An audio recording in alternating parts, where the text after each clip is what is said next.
Alright, hello, greetings and welcome in everyone. Hello. My name is Harrier Citadel, avian alien sentinel of Fort Misthaven, perpetrator of creative chaos and general maker of things. Welcome in. So hello there, Sishian Mystica, welcome in. First time seeing you here, it's good to see you, Bread, good to see you as well. Hello. I hope you guys have all been doing very well, and if not, then I certainly hope that hanging out and stream a little bit will just help chill out a little bit. I certainly hope so. The thumbnail is a mood, says Bread. I am glad the thumbnail is a mood because it is so very accurate. I have no idea what I am doing today.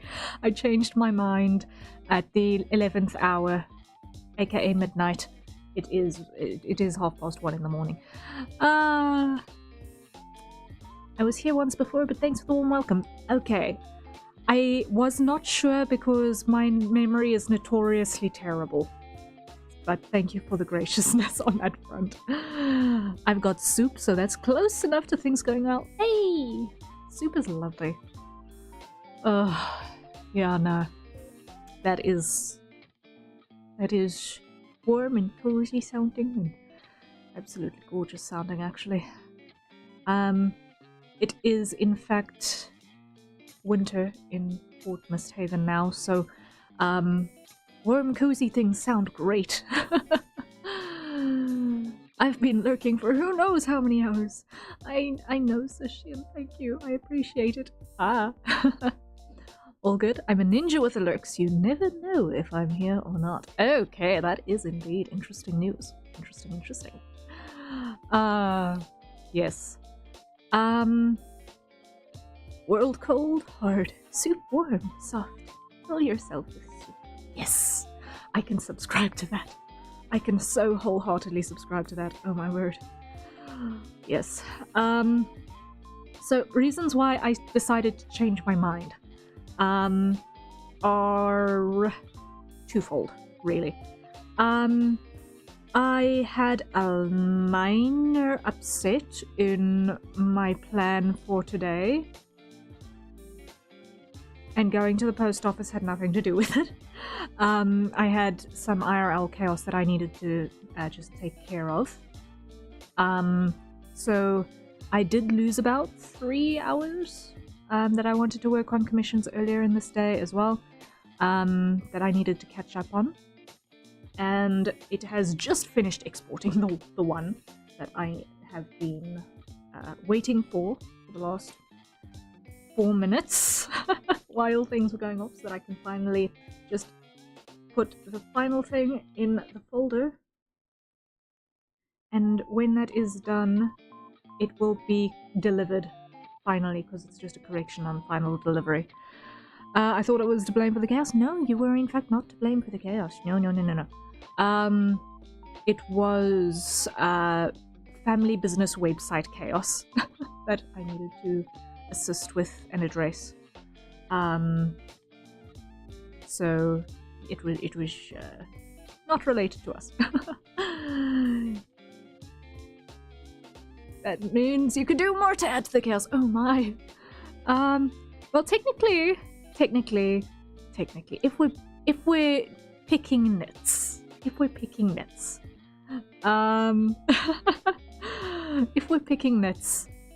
there was like teeny tiny little bit of chaos that Sishian was the cause of, but completely within handleable degrees of chaos. But it's fun chaos, and we're going to get into it as soon as I see that this .mov is in fact uploading. Yes, it is in fact uploading. I can put this on this screen, and I can close here, and I can save and close here.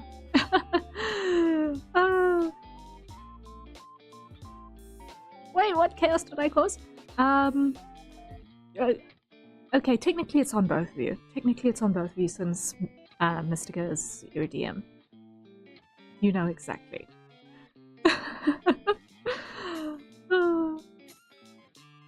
We're going to get into it in a second. We're actually going to be working on your chaos. of the second degree. Okay, is it saved? Yes, I can close, and I can close. Come on, mouse. There we go. What did I do? No. Well, you're DMing a game that I'm doing character design for. I'm not actually part of the problem. This feels weird. Ah, Raid, you are in fact not always a problem. Embrace it. You are not in fact all problem children at all times. but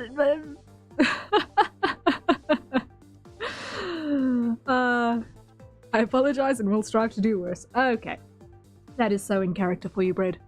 That is so in character for you. Never change. Unless it's, you know, detrimental to, like, the universe and everything. But yeah, yes, here we are. So, it was actually a while ago. Last week sometime, I think. My sense of time is completely non-existent. Sishian asked me if I could assist with a couple of visuals for a D&D character, and I had no capacity last week, but we had a chat yesterday. I think it was yesterday. Once again, my sense of time is completely messed up.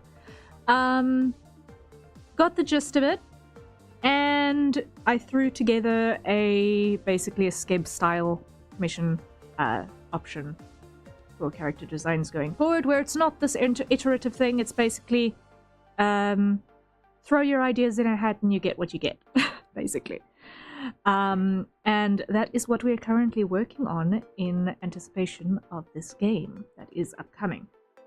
So, in terms of the structure of where this is going, I am mostly there. We're just got to still figure out what the pants and shoes situation is, and then we can accessorize. And yeah, we are actually a fairly decent way through this particular character design. Don't rush it. No.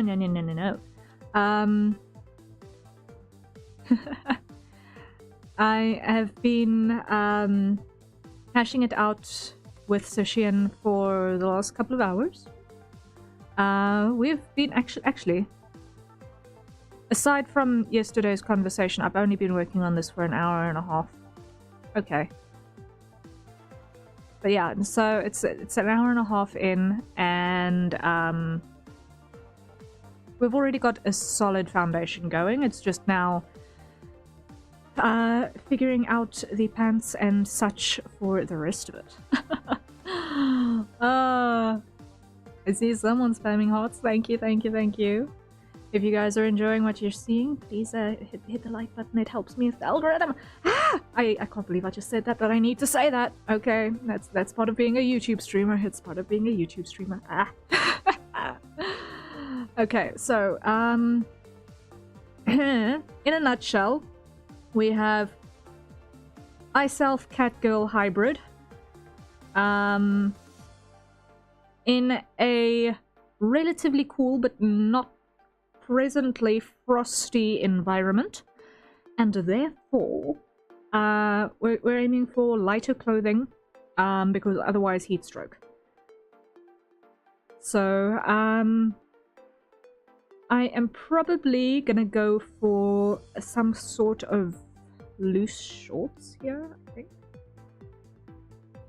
I think that's gonna do better, is a pair of loose shorts.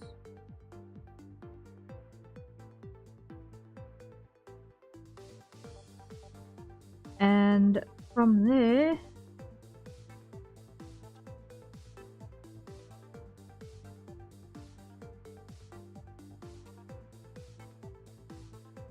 we'll look at footwear, and then we can get into the accessorizing. So the sash that I've currently got wrapped around the waist is mostly just to cinch in place this definitely oversized shirt.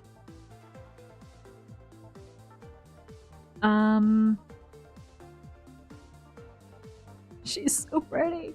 I'm glad. I'm glad. What I am considering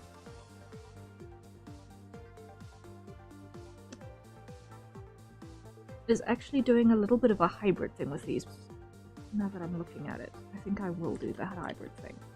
Why? Because it gives options for a little bit more visual interest.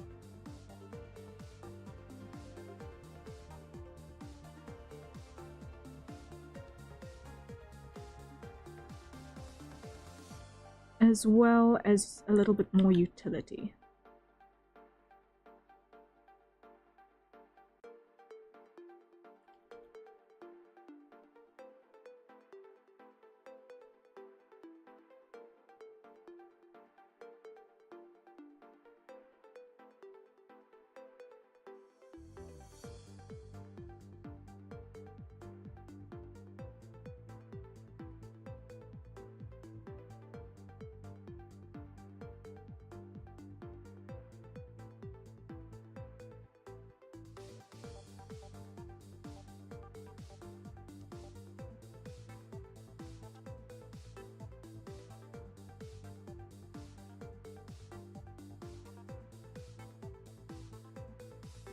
Something like that. I forget what these things are called all of a sudden.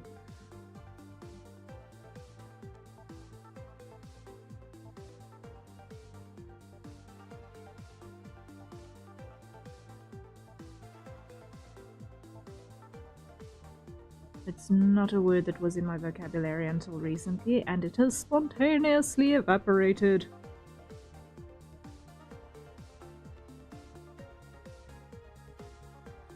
But it's fine.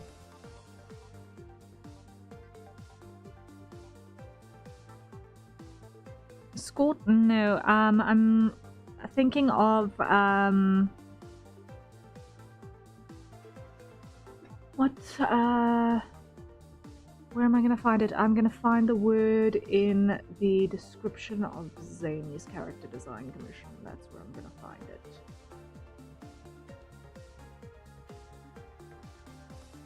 References.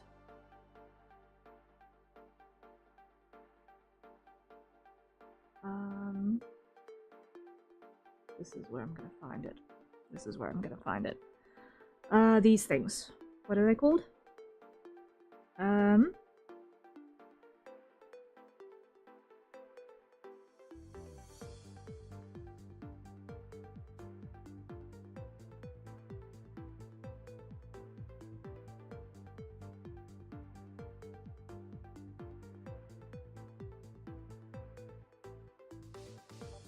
Chaps. That's what they're called. Chaps.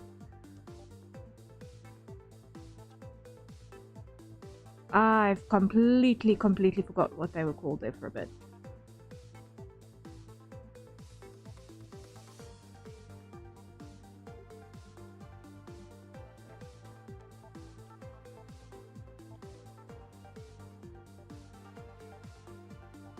Yay, I smart. I helped. You did indeed. You did indeed.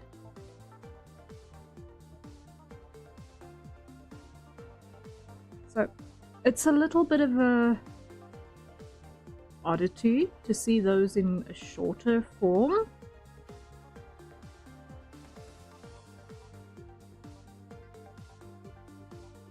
Perhaps.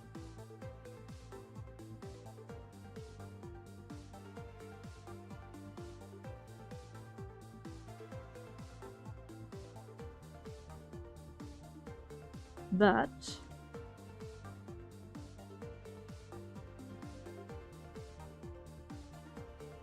it should work.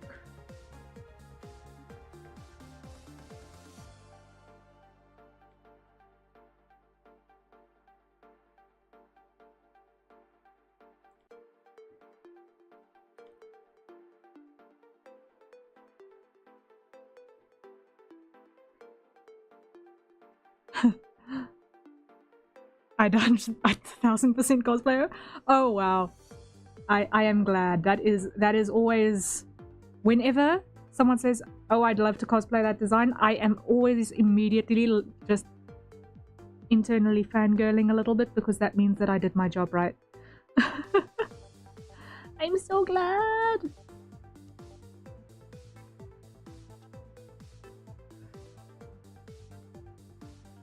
Looking like you pulled your outfit out of the reject bin at a rummage sale is a very traditional high fantasy outfit design. Source all of traditional high fantasy. Yeah. Fun fact. Size definitely feline excited. I mean, cat girl. Are we surprised? No. This is the interwebs after all. But also, muscly cat girl.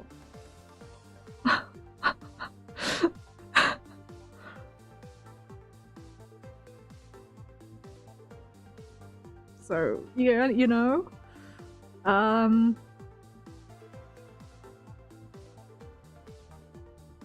There's that little bonus detail.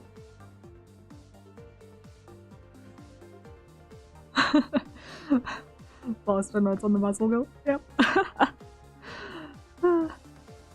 Don't say I don't know my male audience. Okay? I'm more fangirling just because it's Harrier art. Aww. Also a custom race for side play. Ooh. Nice. See, aren't you lucky? Your DM likes you, gives you custom races to play.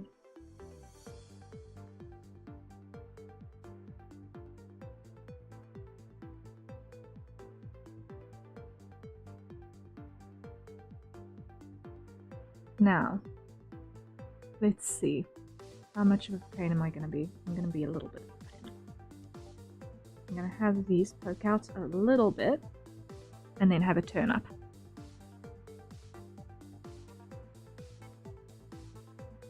Why?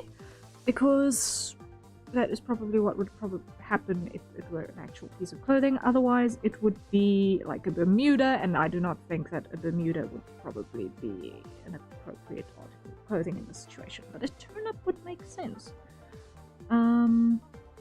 If it's got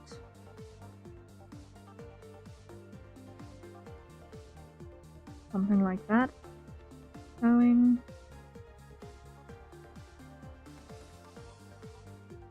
Considering that these are all stolen clothes. So Fred was not entirely wrong when he said rummaging in a dumpster for the toss out clothes was not 100% wrong.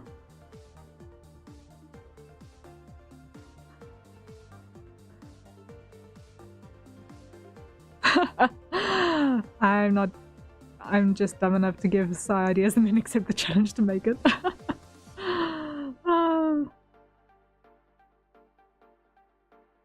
Oh dear. I can't believe I was right about that. It was a shot in the dark. Well, if you think about how many times in tabletop RPGs people scavenge clothing off of random places,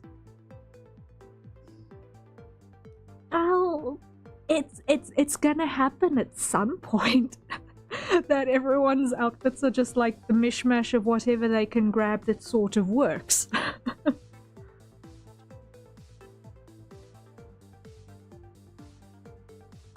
There's law reasons. There's law reasons.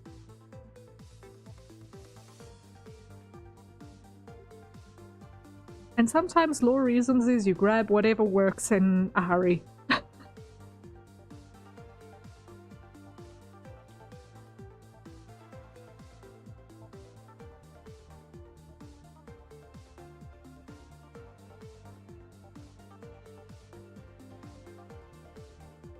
Not my law to say, but they exist.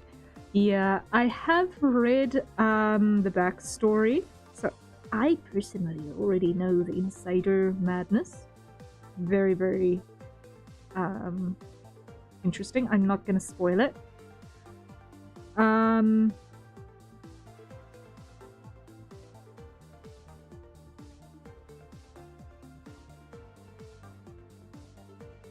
But when it does affect visuals, I do have to kind of acknowledge one or two little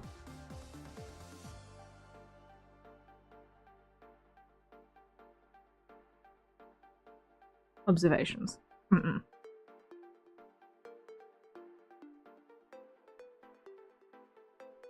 I wasn't that summer at Games Party is the most explosive bunch of intelligent seaweed, all the gear the party wants, and a public utility worker who is settling the deity's favorite. Oh my word.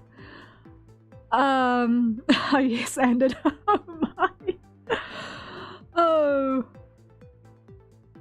Someone else who's seen the monolithic text pamphlet slowly. Yes. I have seen it.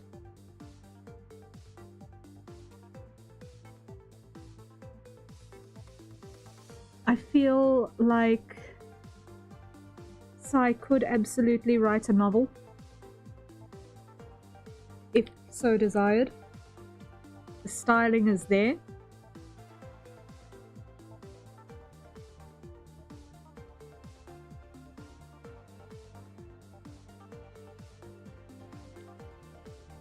Utility for doing the planning for various things. To be seen. Because I know some people can just write on the seat of their pants and go straight into prose, but I personally find that has not historically worked out for me. Double that and add 4 paragraphs and boom, that's what the amount of text I need to work with. Yep, I can understand that.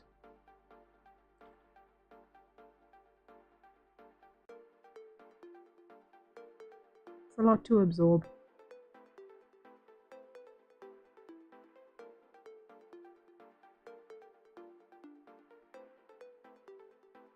Now, where is my anatomy book? Because there is something that's bugging me about these thighs, and I want to make sure that I'm not doing the dumb.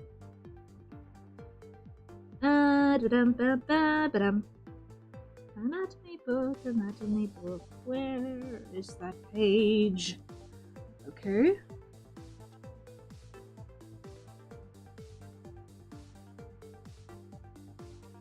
That's not the page I'm looking for, nor is that.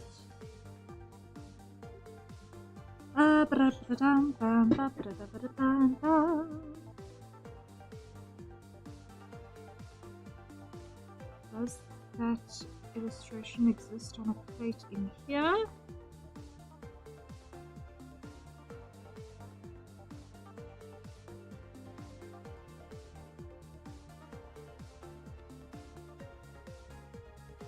No, I need to be on this page.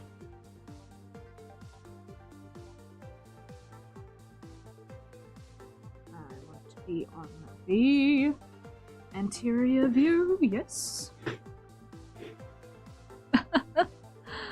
I'm sorry for making you work so hard on this. No, at the moment you're actually doing me a favor because it's giving me a little bit of a mental break.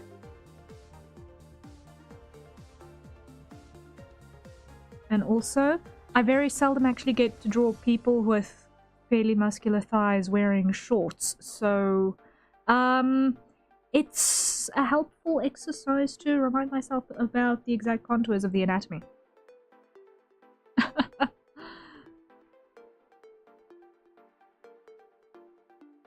I need to try and keep Sai from literally nuking my world at level 2. Oh my! At level 2?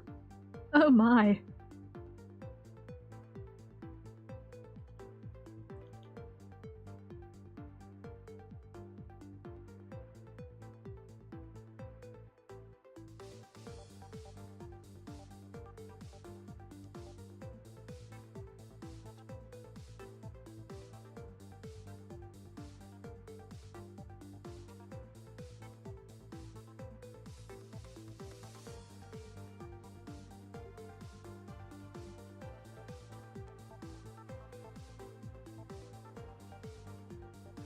You can do that? Oh. You know what? After reading what I did, yeah, that kind of makes sense. Like, how do you nerf that?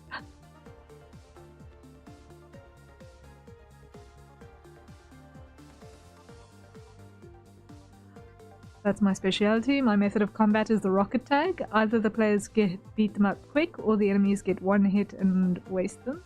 I'm bad at balancing combat. Oh my. Buff everything else. Oh. Oh. Okay.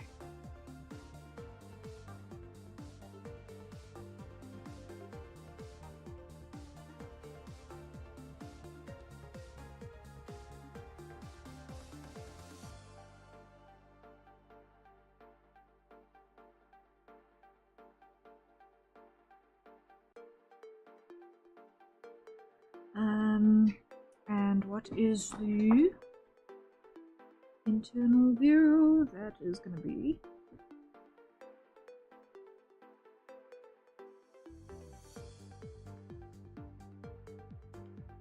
like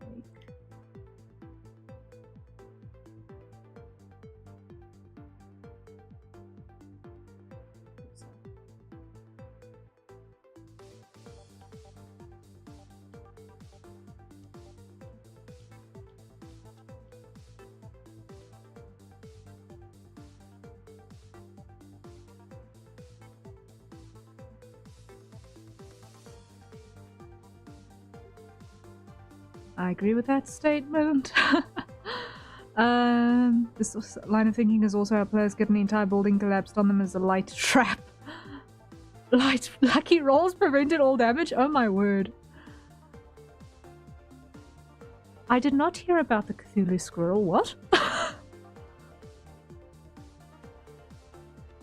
That sounds like something I am terrifyingly likely to encounter in Misthaven too. Am I interested? Yes, of course, the Eldritch Horror would be interested in the Cthulhu squirrel. Are we surprised? No. Please do share about the Cthulhu squirrel.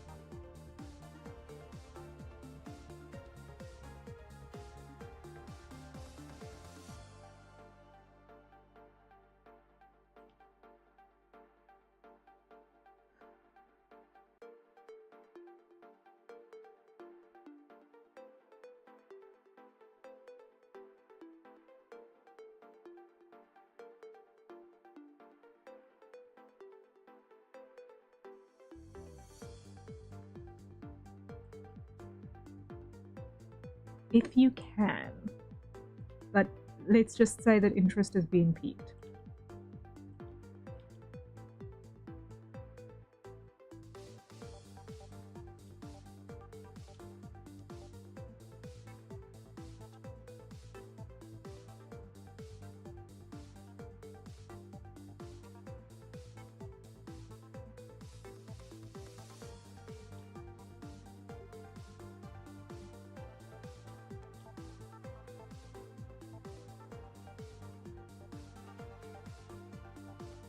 Mindfly meets Fluffy Squirrel.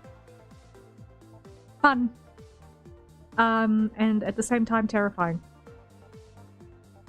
I can imagine that being an interesting encounter.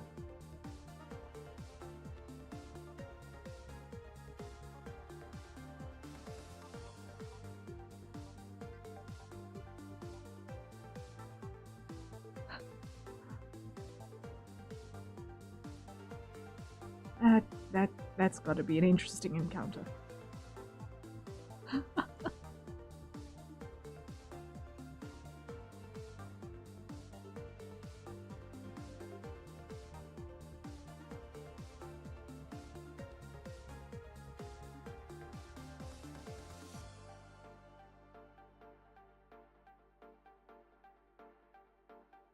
Very weak.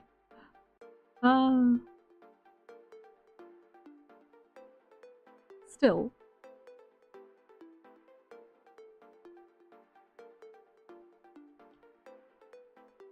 It's a fun idea.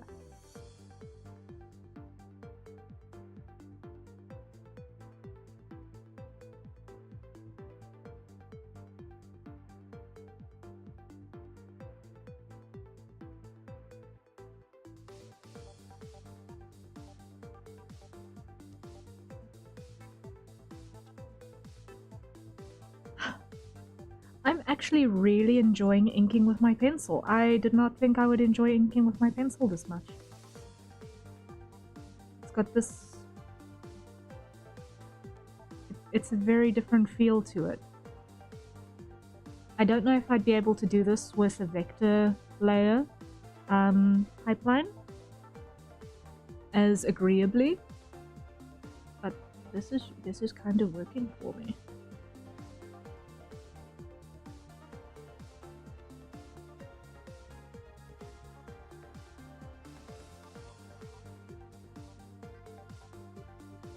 Harrier, this piece will be amazing to promo your immune. Amazing con, especially with how the D&D community love these.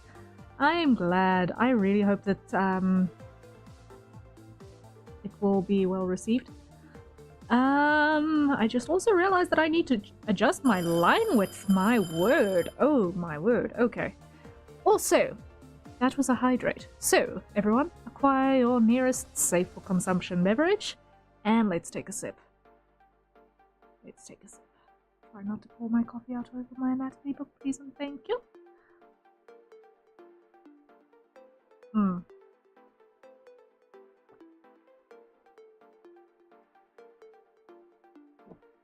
I'm not gonna let this get old enough to get cold.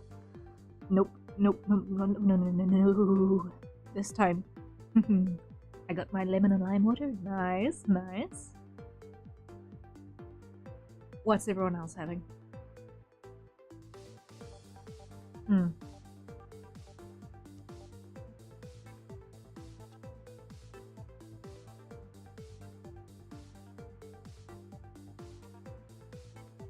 Yeah, no, this cup of coffee is going down in one go. I'm sorry.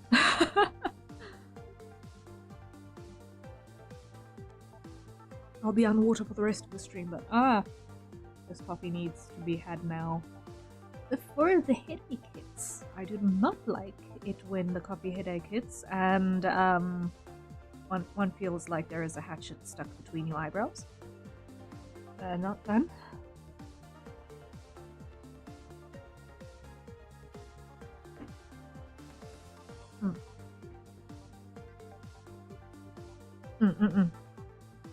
Okay. Gotcha, gotcha.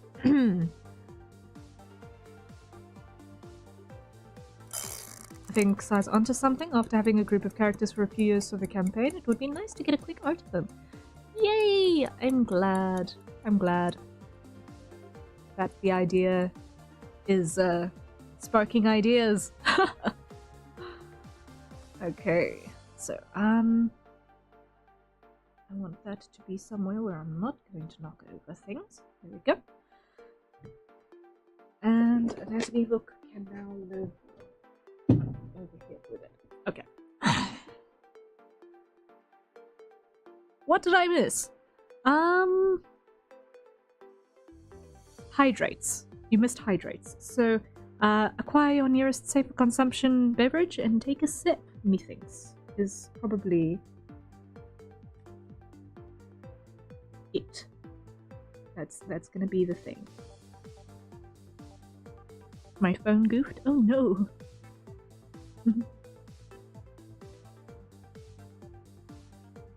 Okay, so I'm just gonna quickly try and carve these lines a bit better to match what's happening at the top, because otherwise it looks a bit clunky.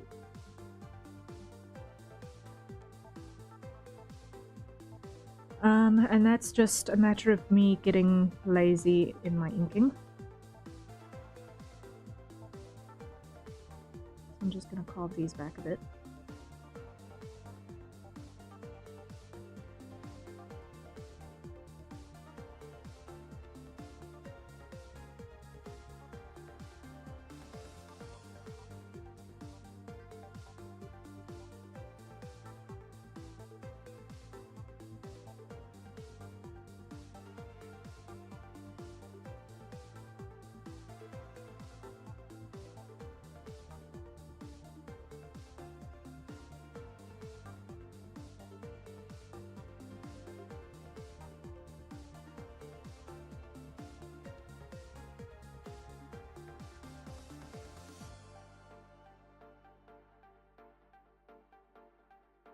Let me just zoom out a bit more.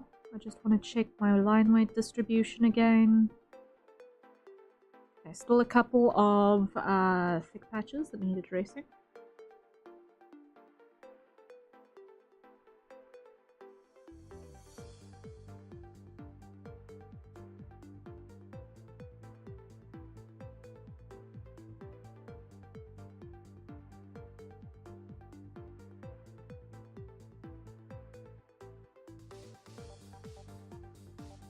There we go, there we go.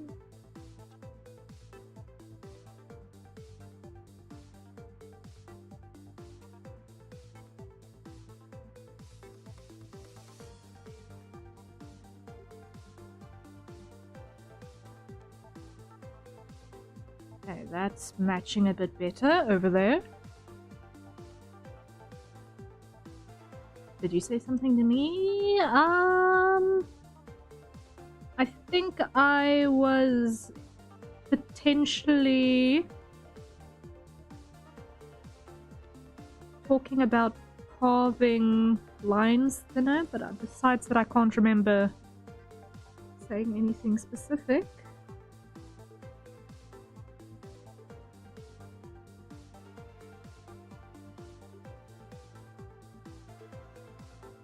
That was not immediately responded to. So,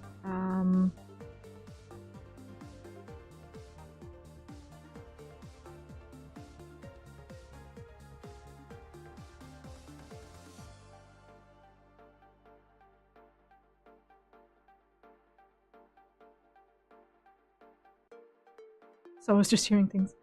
Ah, sigh. Are the voices in your head bothering everyone else now?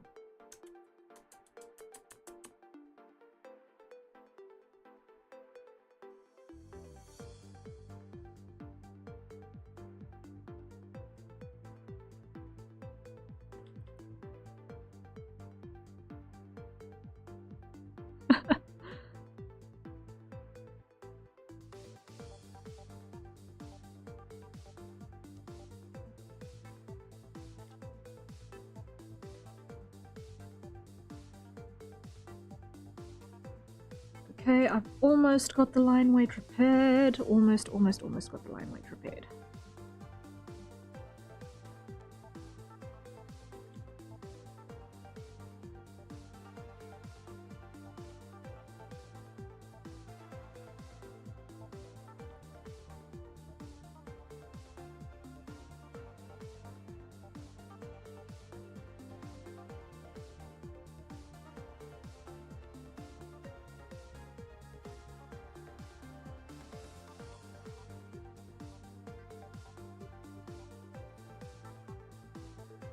Okay, now footwear.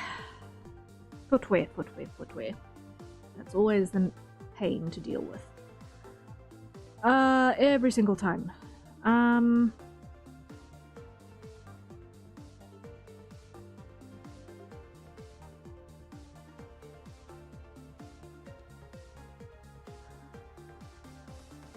Voices don't leave me alone till I go asleep, and then I have to tell them to shut up, but sometimes they don't.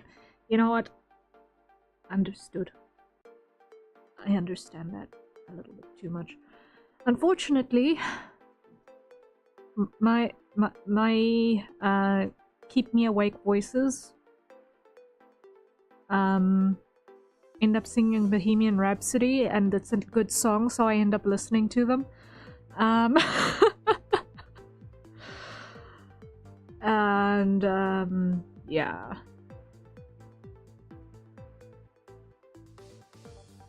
It's like, part of me wants you to shut up, but at the same time don't end the verse early.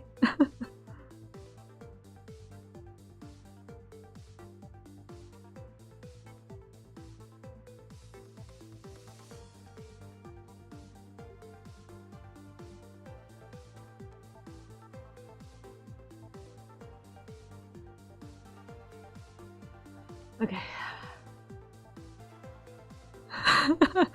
You have two options, voices. Shut up or sing on key. If you're gonna sing, do it quietly. Yeah. Yeah.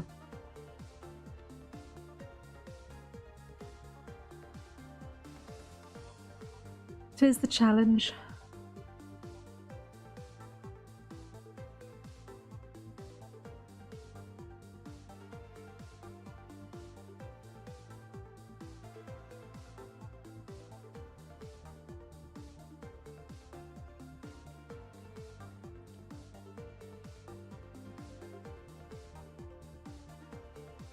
Okay.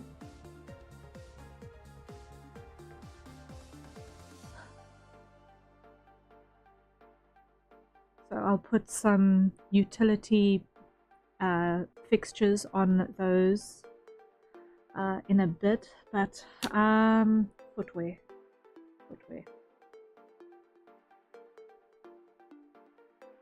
What are we gonna do for footwear?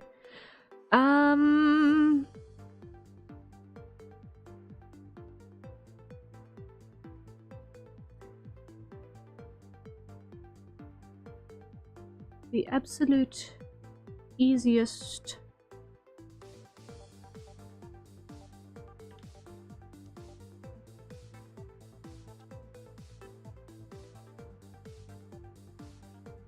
stolen footwear item is probably going to be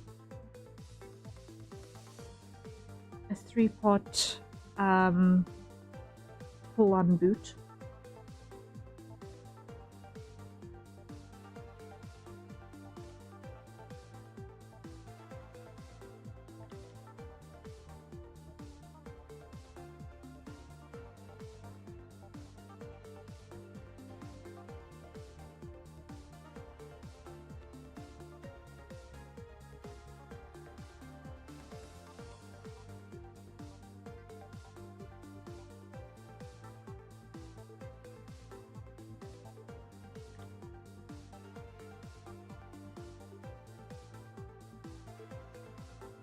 Which would be a leather sole.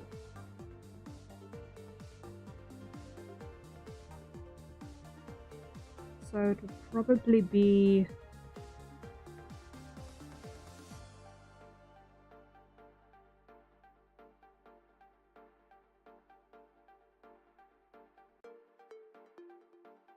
completely flat type of thing. It's the most easy to make piece of footwear that exists.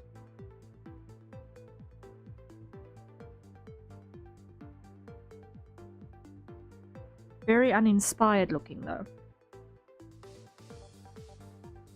But it's most forgiving in terms of an article that is most likely to fit most feet.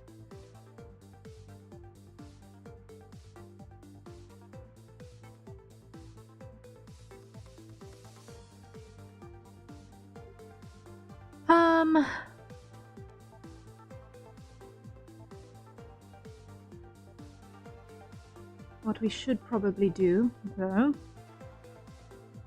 is take that and do an adjustment to it, because it's probably going to need a fit adjustment.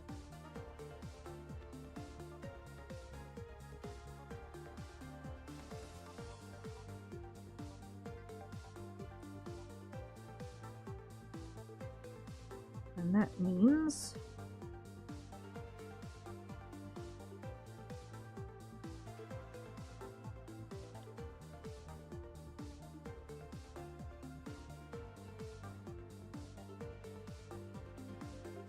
sort of folding it in on itself.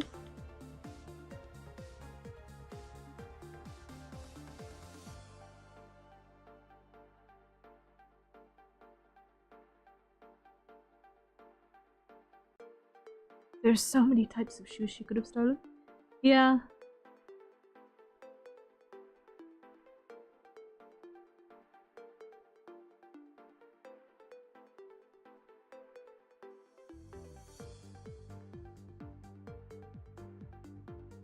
But there are some merits to this kind of shoe as well, especially considering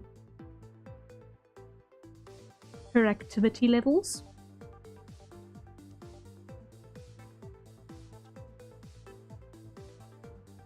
So it is entirely plausible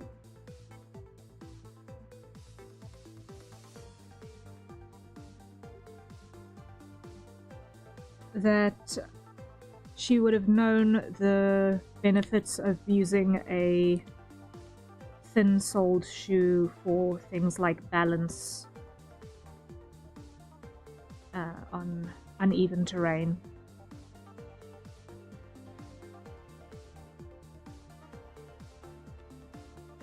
Up in 6 hours. Have a good stream, and I can't wait to see the finished product. Alright, Mystica, thank you so much for dropping by. I really appreciate it. I hope that you have a very good rest and wake up feeling refreshed. Night night.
And this is slowly but certainly coming together.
Okay, once one's got the basic construction, it's a lot easier to make it actually look like something.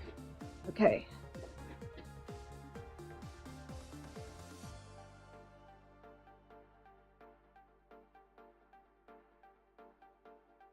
Let's so much easier to make it look like something when the base construction is done.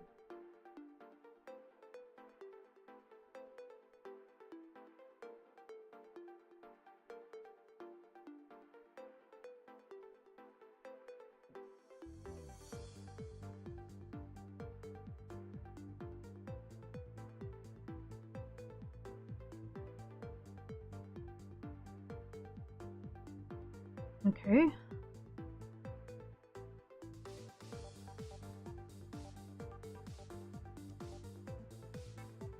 She could have taken so many better shoes. It does look really neat with the made alteration. Yeah. It's weird how that works, huh?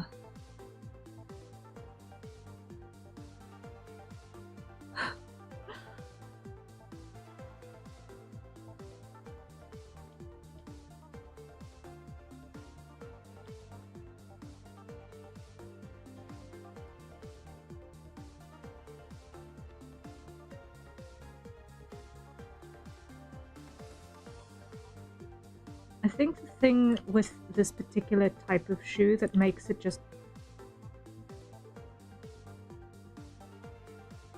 odd visually is the absence of a sole.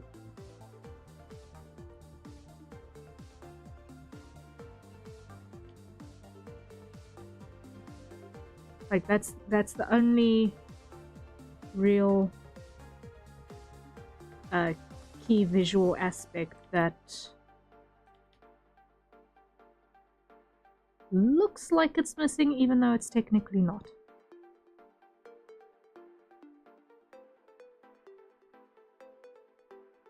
Just because of the fact that the sole on this thing would be literally just one extra piece of leather at the bottom.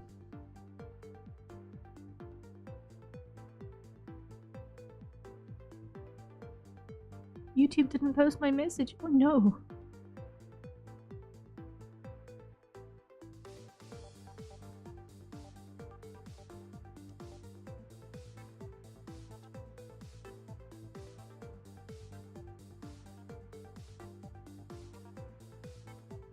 But then, depending on what was in the message, it may or may not be a surprise because my auto mod is on strict.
Okay.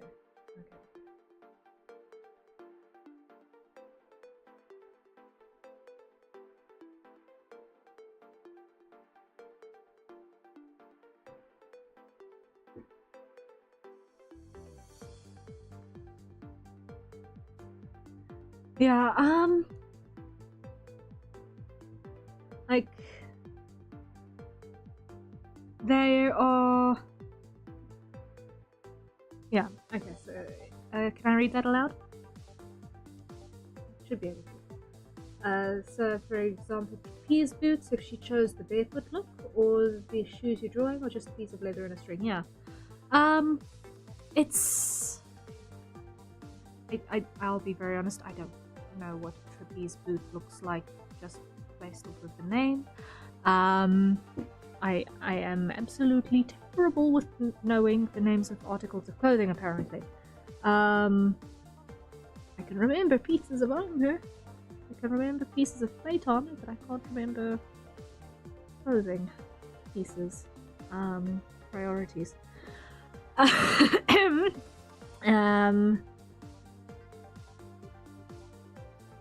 But yeah, I just feel like this sort of a shoe would not be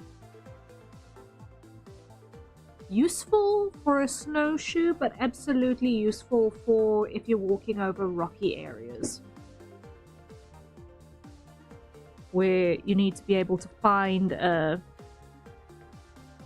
any potential tripping hazards and adjust your step very, very quickly accordingly. Priorities seem straight to me. Oh. I am glad. Cancel. I do not want to cut the layer.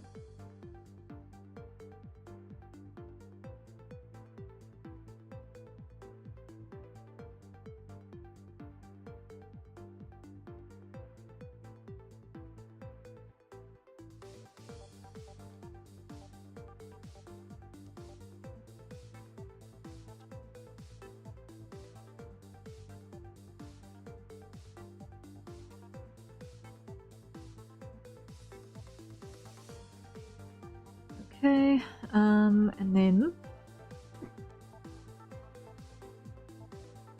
So that's what it repeats glucose.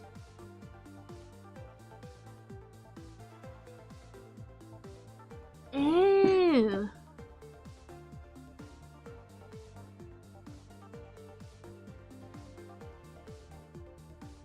Okay, okay. I've seen that archer guy who does... Hold on, same thing. Yeah, I mostly watch him for the archery and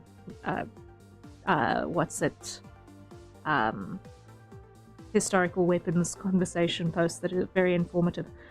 And he sometimes pulls those things out as well. Yes, him.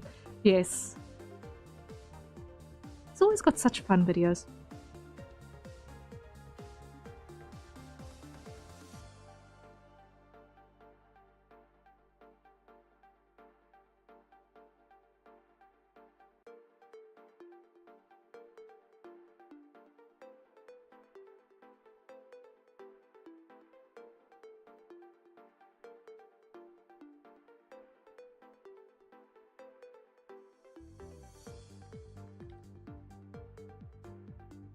And very, very informative, like... Where I reside, finding in-person information on, like, historical weaponry and things like that is... a pain. It's an absolute pain because... I have my doubts about museum curation, and even if I didn't, in this part of the world, I have my doubts about how museums are curated. I only know of one in the entire country that is like an... I don't even know if there are any like European style museum anythings in this country, so it's like finding information that would be useful for reference for things is annoyingly difficult sometimes. It's like you can't just make a day of going to visit a place and just absorb visual information.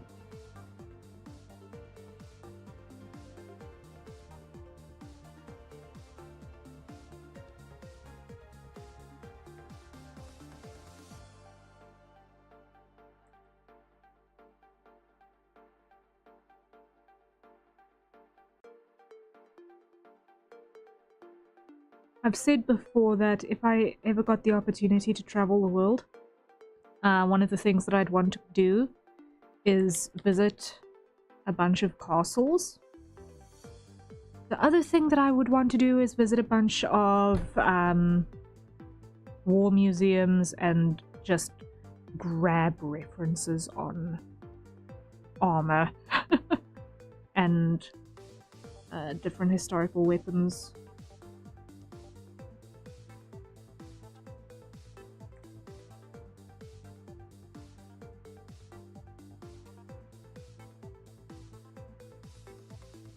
and just take a sketchbook and just draw my way through the museum.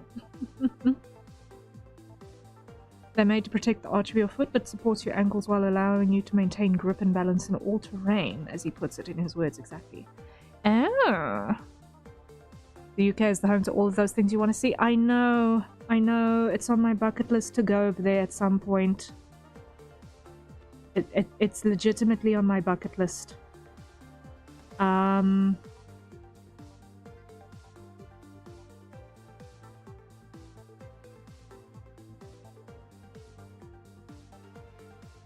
have family up there.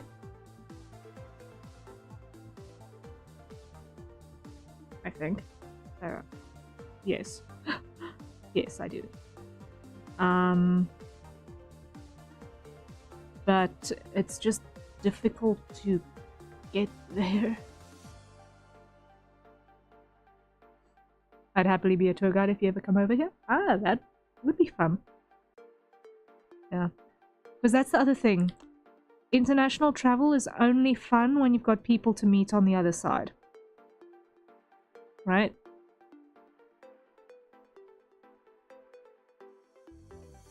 A grand tour of the European museums would be great. Yeah. Like, I'm no history buff or buffin, but it's like there's just some things that you want to know, you want to learn, and you don't necessarily want to learn secondhand via social media posts all the time.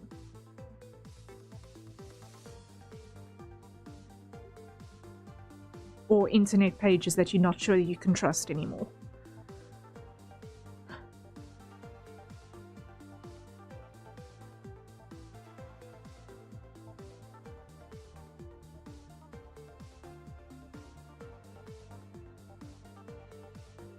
Okay, I think that's a good foundation.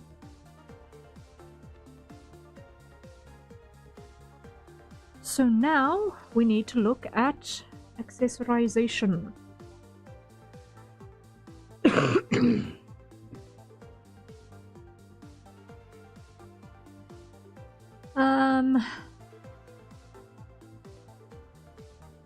So let's see, what have we got in the paperwork?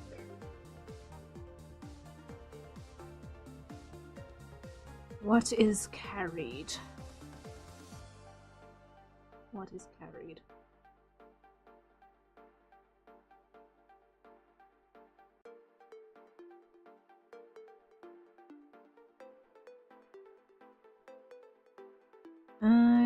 Come on, here. Please don't do the dumb. There we go. Alright,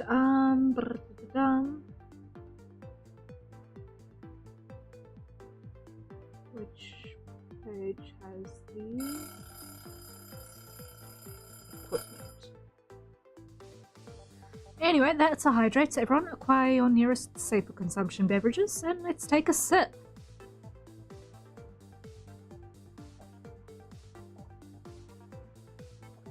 Or 4 in my case. Wow. I didn't know I was that dehydrated.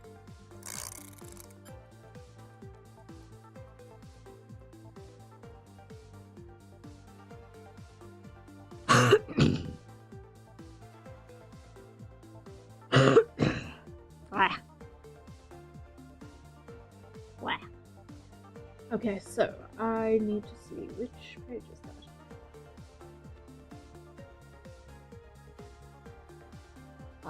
Okay. So,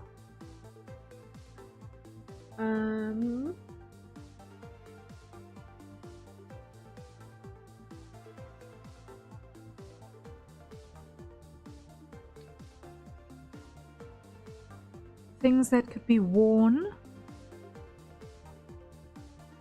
Harrier, don't be jealous, but I'm eating some more of those cookies. I'm jealous. I am jealous.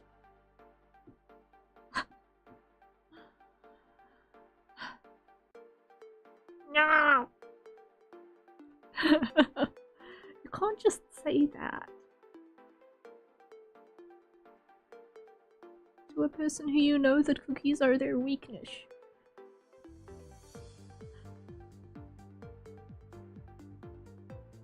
Which is ironic considering that under normal circumstances I'm not usually one for sweet things, but like cookies. I've actually got a very low sweet tolerance.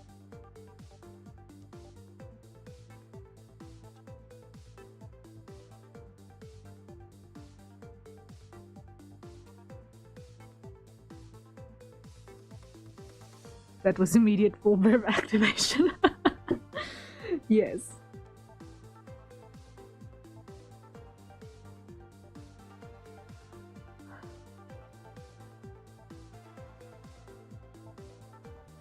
That was, you pick up the wrapper and everything comes running.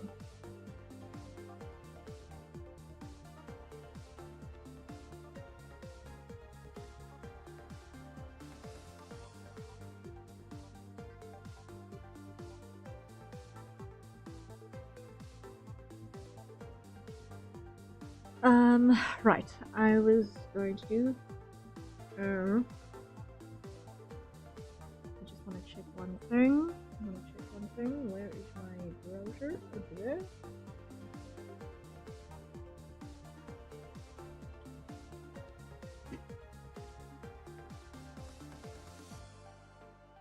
Okay, so what we're going to do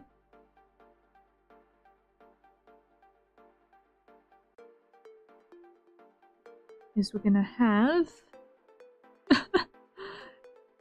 It's how I get Harrier's attention when she hyperfocuses. I am annoyed that it worked so well. Okay. So, what I'm doing over here is on the set of chats on this side.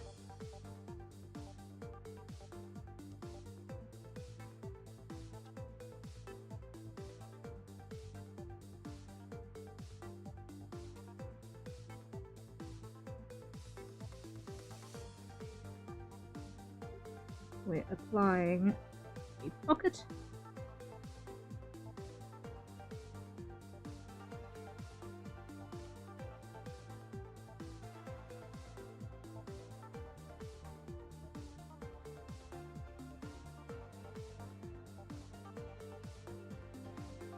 That shall contain dots. Just open a bag of cookies and hear the crash as she arrives. Oh.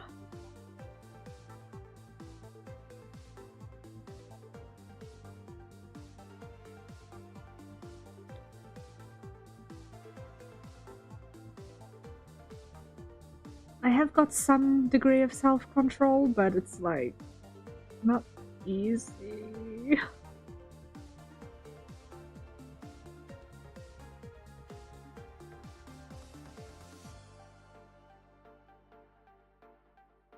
No, I'm gonna take those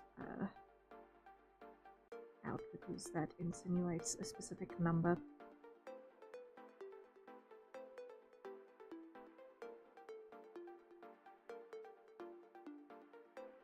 We aim to break down that self-control. Your community knows your kryptonite. Oh no!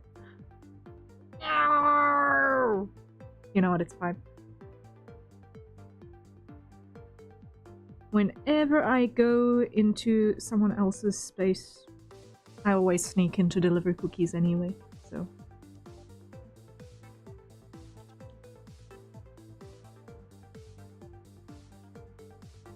Because why I appreciate the sharing aspect.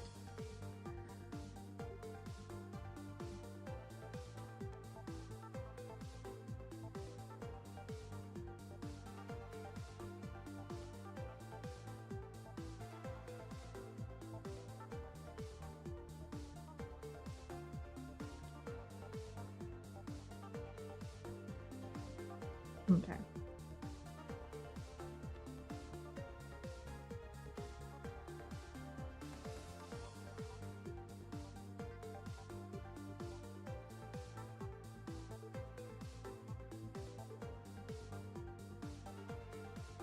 So that side will be 4 dots.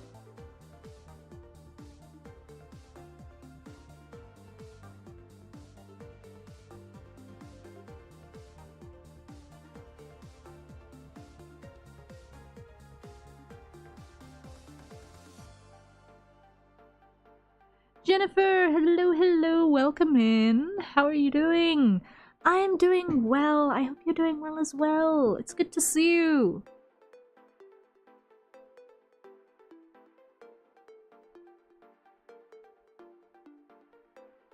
Oh gosh.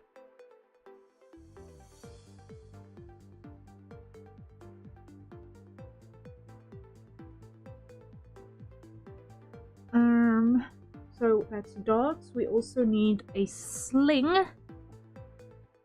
And place for a dagger.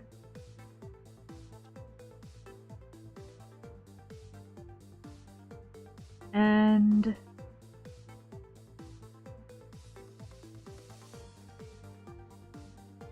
way of carrying a crossbow. Okay. I had some tasty fried fish. Ooh, nice, nice.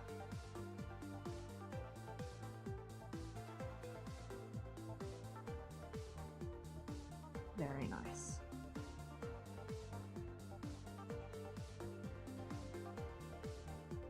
All right. So the slinger's gonna need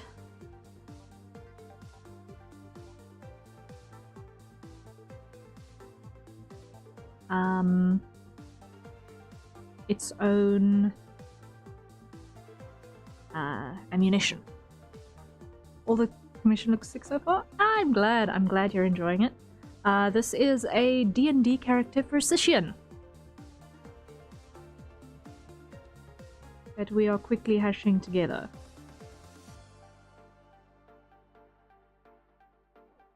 Indeed, indeed.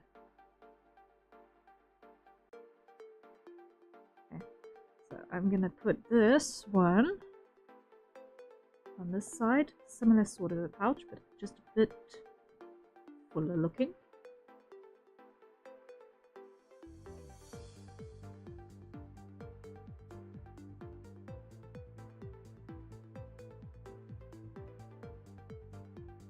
Because it has got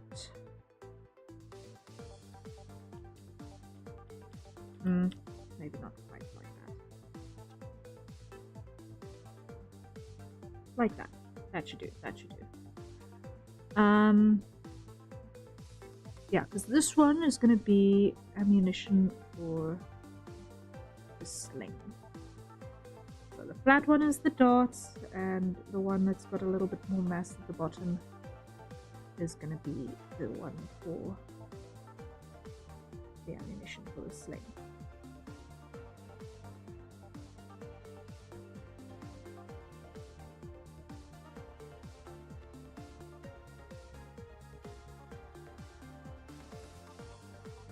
And if we finish this at a reasonable amount of time, which is not entirely impossible, then I might continue working on my new art challenge entry, because today Wilhelm released a new art challenge and my goal for this year was to participate in every single one. Ooh, yes, very exciting. So the theme is a crossover. So to do a crossover between any 2 or more franchises. It could be your own stuff and something else. It just needs to not be fan characters of the franchise with characters of the franchise that the fan characters are from. And no characters representing real people. So unless it's like your online persona and Wilhelm himself, potentially in a crossover, then it's kind of not okay to like have any real persons represented. So like third-party VTubers, etc. is a no-go. Which makes sense because it's consents and all of that madness and a nightmare to try and keep track of.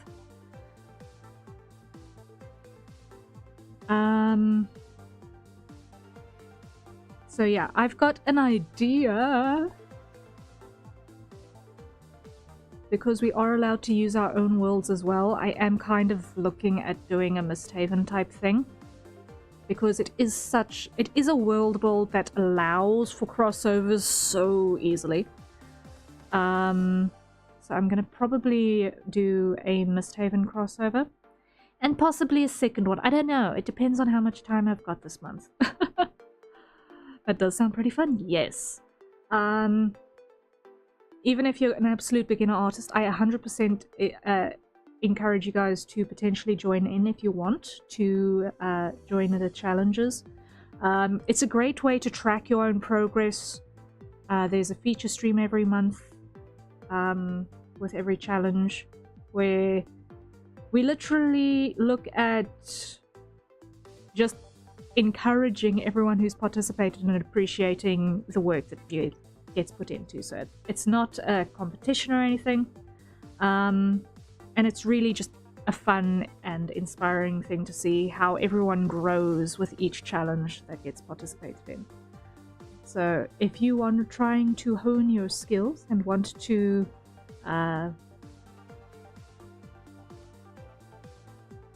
have some guided themes to work towards, I definitely encourage joining in on those art challenges. They're really good. I'm also working on my submission for the challenge. I have an OC and 2 other characters. Ooh. Ooh. Nice.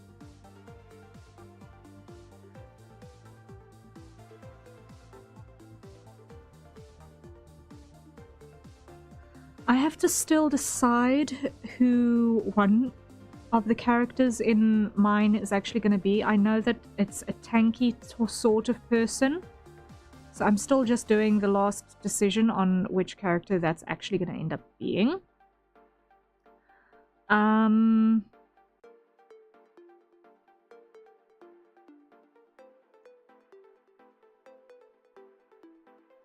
Because I kind of want it to be a 3-person Mistgard subunit in a versus situation. Wait, let me just do this. Open recent should be. Yeah, this is my rough. This is my rough that I've got for the art challenge. Very rough. So I still need to figure out who that's gonna be. I know who that's gonna be. I know who that's gonna be. Very rough, but pretty cool. Thank you. Like, I'm still trying to figure out exactly which kind of beastie this is gonna be too. Like, it looks like a lizard. It looks like a giant monitor lizard of some description. I might do something original with that too. I had a look at some of like the Final Fantasy XIV mobs, and it's just the scale doesn't work out, unfortunately. I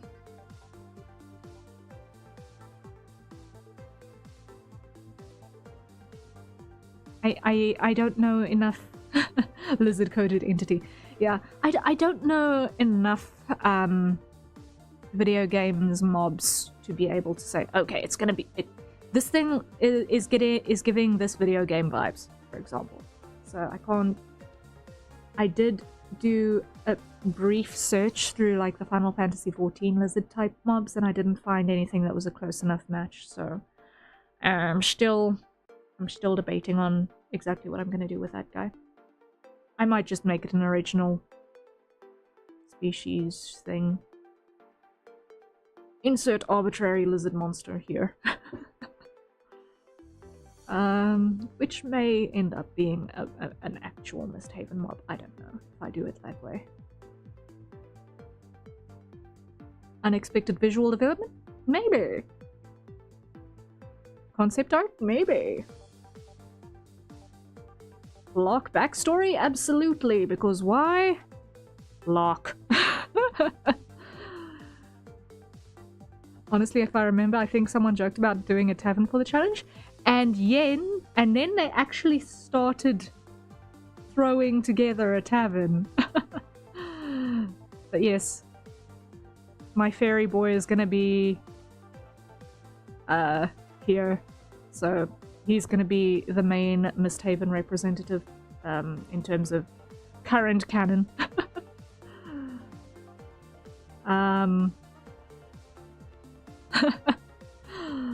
Oh, love that vlog. Yeah. He gets involved. he gets very, very involved. Like, spoiler alert, that's gonna be Vil. Because why not? Why not? It's a crossover. I'd love to put a Vil crossover in Misthaven. Now, when else am I gonna get an opportunity to do this? Anytime, really, but you know what I mean. So it's literally just figuring out who the tank is gonna be.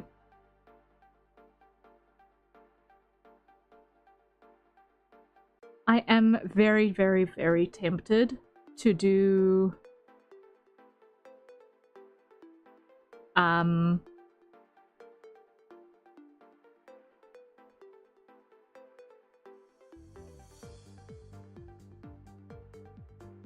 either some sort of barbarian class character from one of the webtoons I am reading, or some sort of beast berserker type character. And it's your world, you can do whatever you want on Honesty. Yeah, this is true. This is so, so true.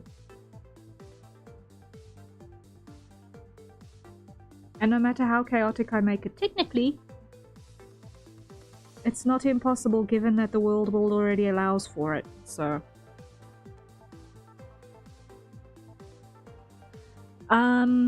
Okay, getting back to Valen. We have ammunition for the sling, we have darts. We need to figure out how she's actually going to carry the sling. That needs to be something.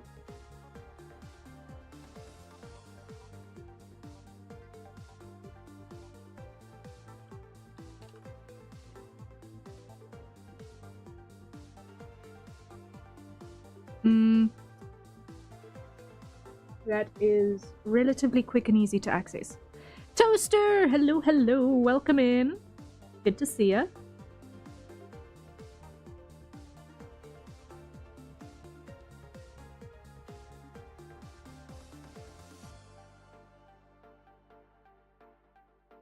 How do?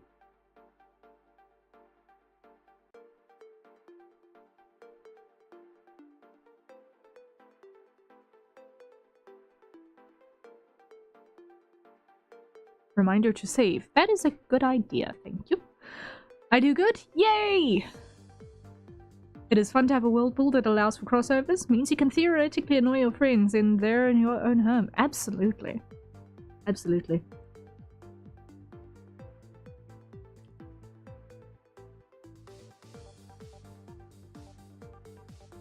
I'm literally just gonna shove a sling through this pocket here. Not a pocket, loop.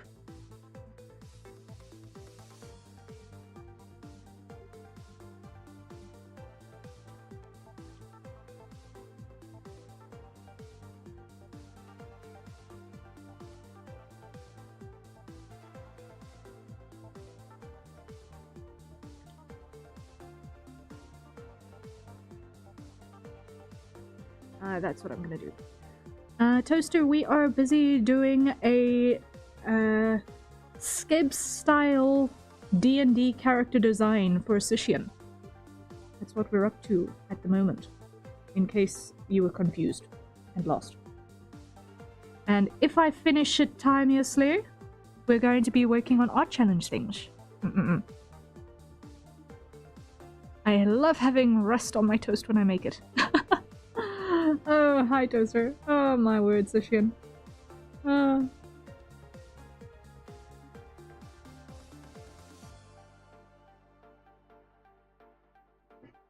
Let's see.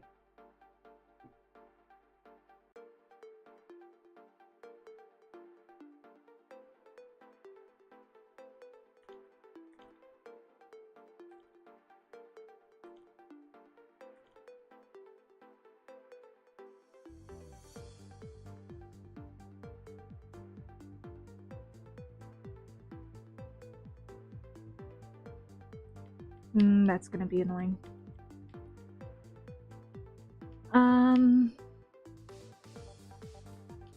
Needs to be one side shorter than the other. So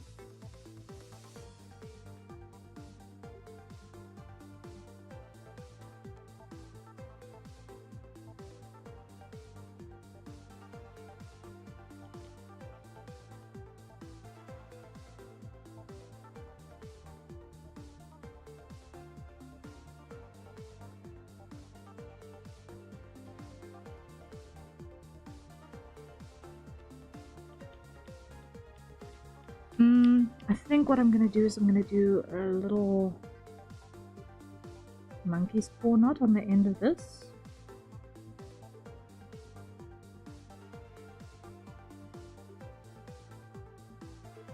Yep. That'll do. I'm amazing. My first fighting spellcaster's on screen. Ah, yes.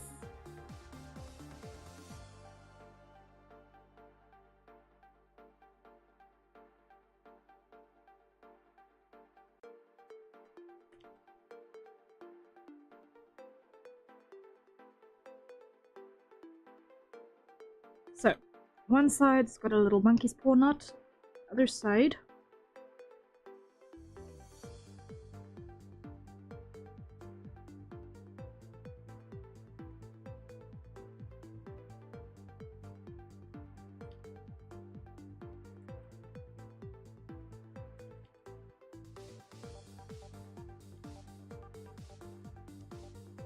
Will be tucked into the pocket that's got the ammunition.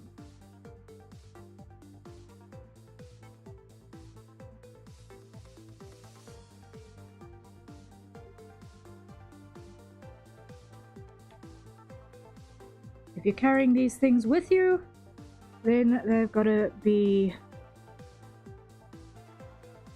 sensible and accessible. Right? I mean, there's no reason to not have your weaponry be part of your accessories. Save.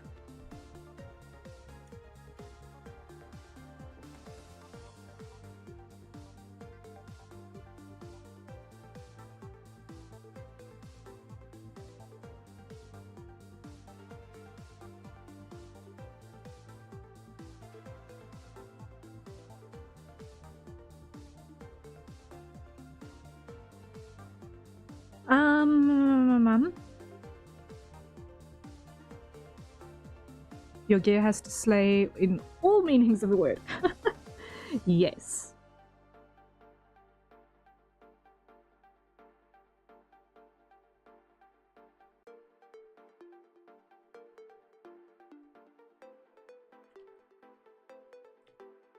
This can be longer. And it needs to actually hang down with gravity. Maybe that would be a good idea, if gravity actually affected this properly. Just a little.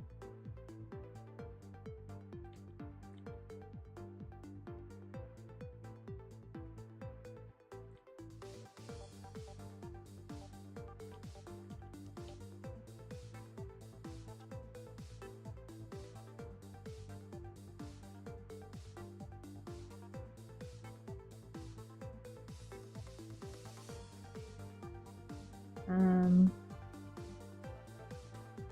2, 1, 2, like that, like that. Monkey's ball. There we go. Now, that is accessible and believable, and also interesting to look at. Resting space, medium-sized things, medium-sized things, detail. Still need to sort out the lock on the shackle up there. We need to still get a proper place for the dagger.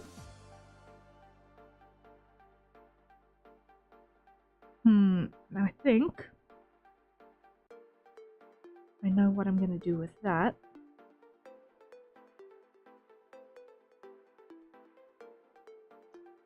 Because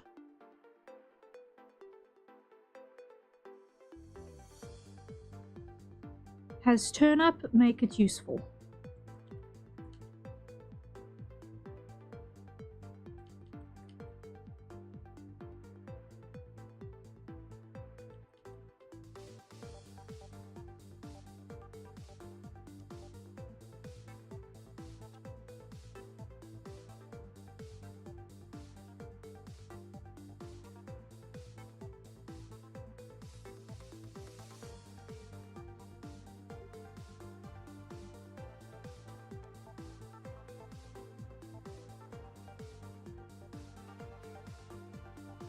And it can have a short handle because it doesn't need to be a long thing.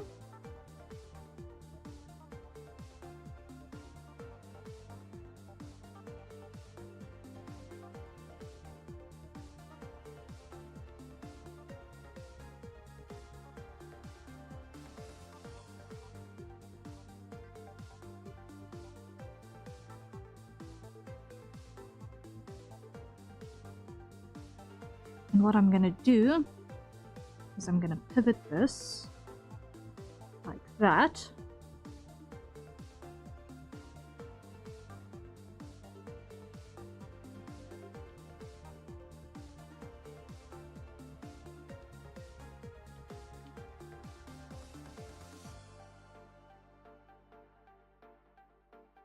To lace through.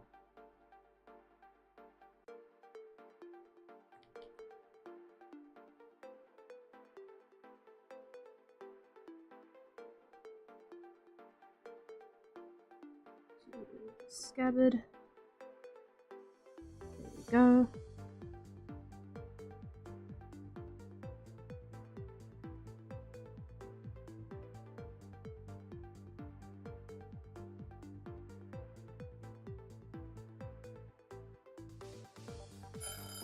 And that is time for another hydrate. So everyone, acquire your nearest safe consumption beverages.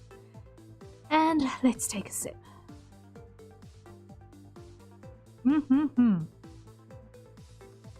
Yes. And we start timer again for round number next. There we go. My water is almost gone. Oh no! It's fine. It's fine.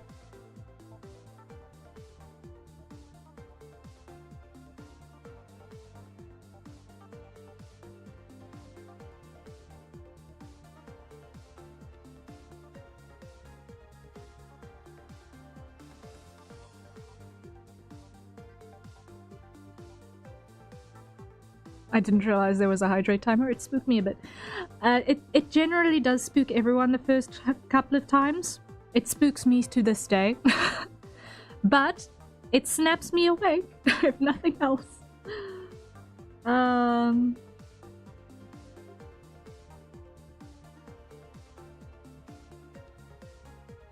apologize if anyone is trying to fall asleep to that.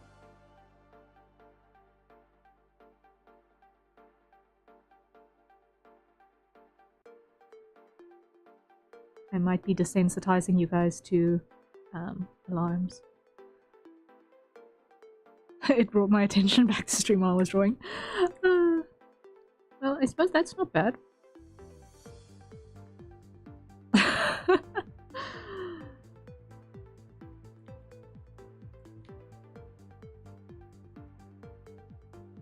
algorithm shall enjoy that. Mwahaha. I jest.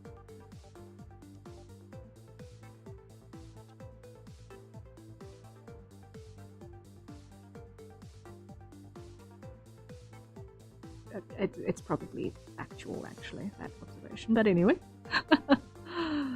I know how to get Harrier's attention. Cookies! Cookies where? Gimme.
I was saying that satchel where the dagger is looks like a perfect components pouch.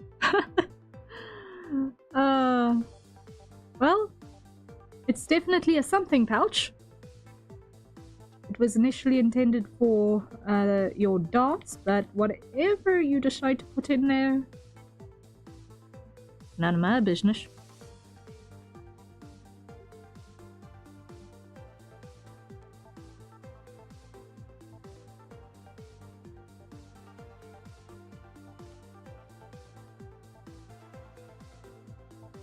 Okay.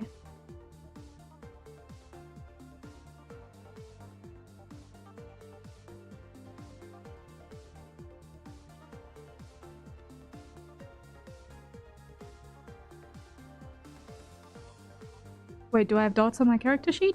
On the version I have, yes.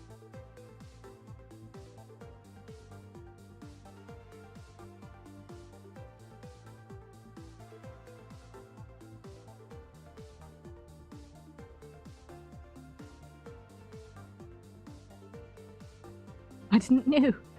Well, it's there. Crossbow, light, dagger, dart, quarterstaff, and sling. Those are what I'm seeing on the version I've got.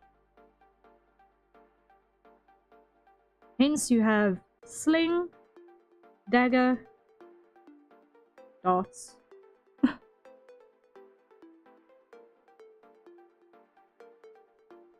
Arbitrary other light weapons as you pick them up. AKA knuckles.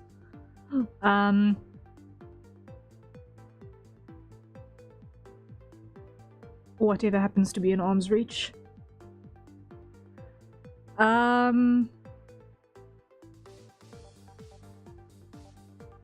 So now it's just the crossbow, because the quarterstaff is something that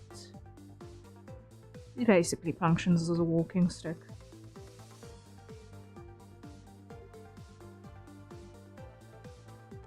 It would be carried in the hand.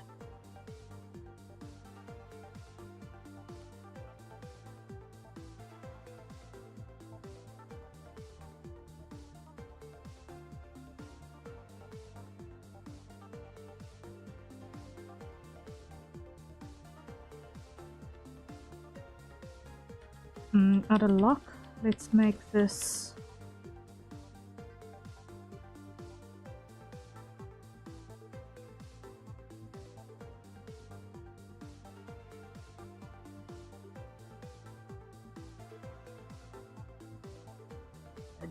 default.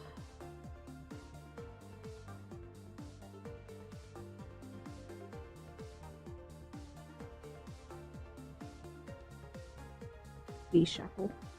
Shackle.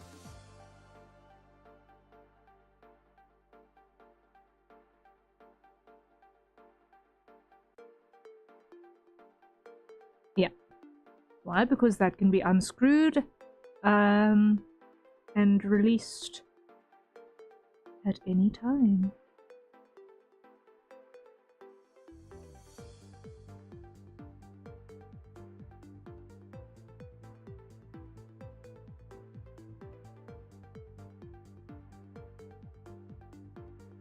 Okay. So it's literally just now. Those are just my proficiencies. I haven't actually got those in my kit. Oh, okay. And what's actually in the gear? Dagger. Oh, wait, that's some cantrips. What's actually in the gear?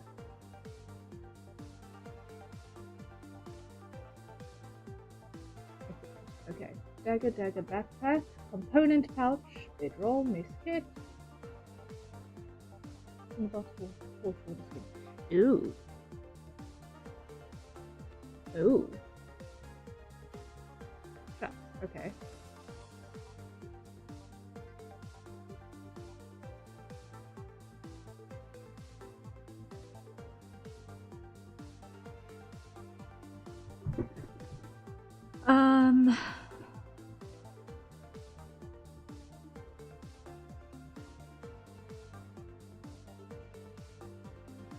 Okay. That's a mistake on my part.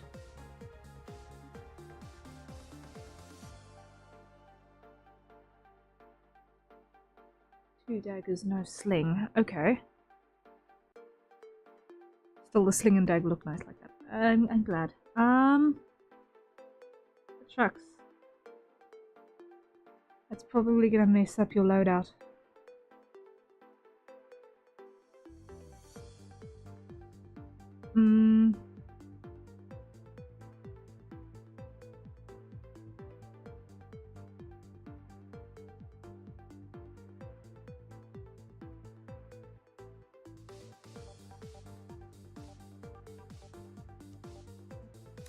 Let's think. How are we going to address this?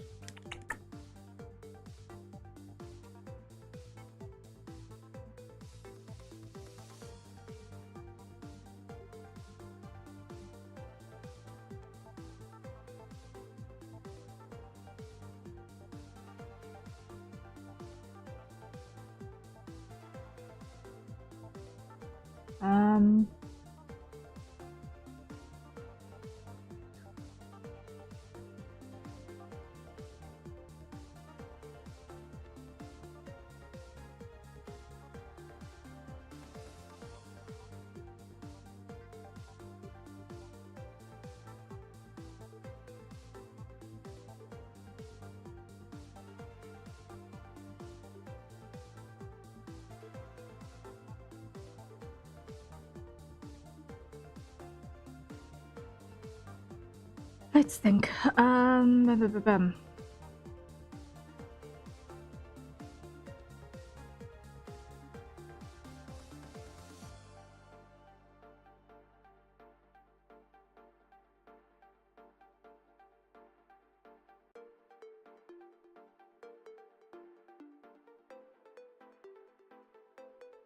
Let's think.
I looked at the items I can get because of my class, etc., and I can get the sling, but you put a second tag versus boot tag. I can do that. I can do that.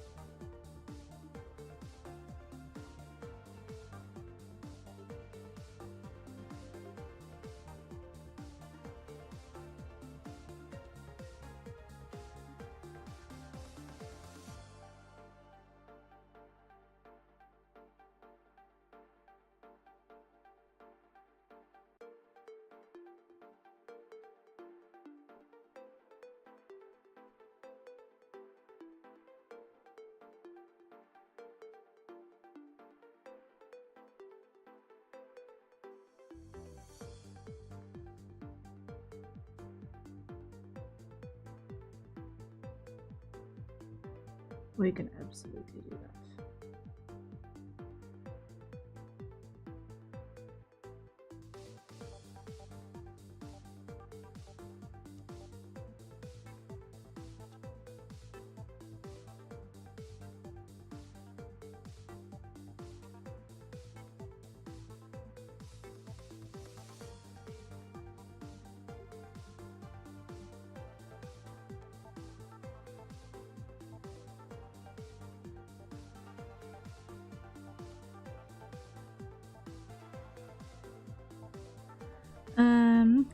It would need to be on the outboard side, otherwise it's a nightmare to draw. Draw as in remove from its sheath. Which means if we're gonna go left hand to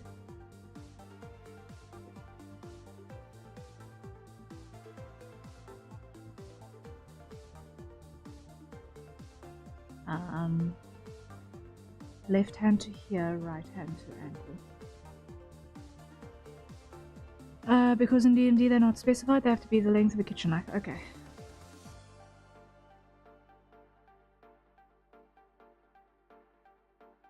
And what I'm gonna do.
Something like that.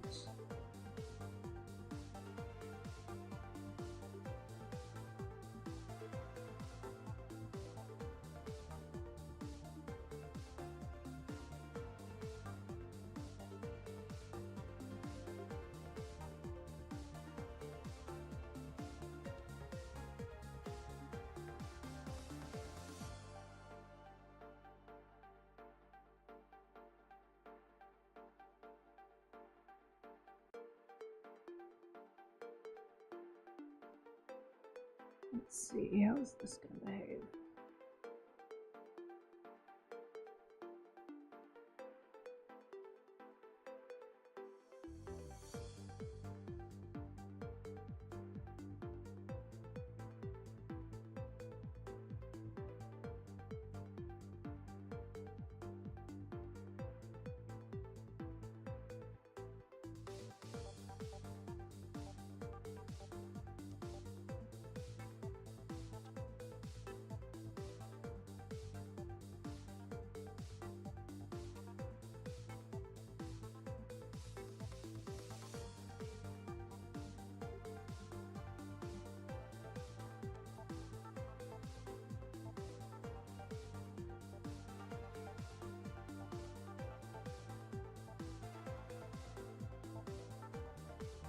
Something like that should do the trick.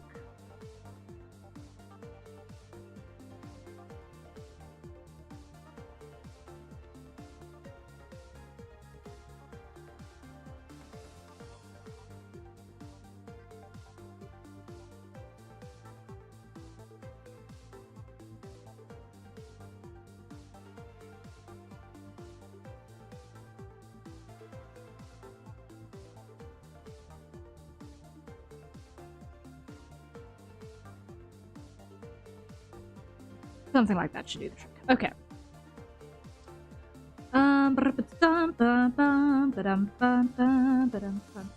Okay.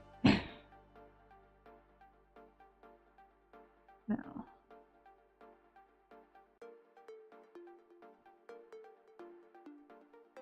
We're not dealing with the most ergonomically minded people, so we're not going to assume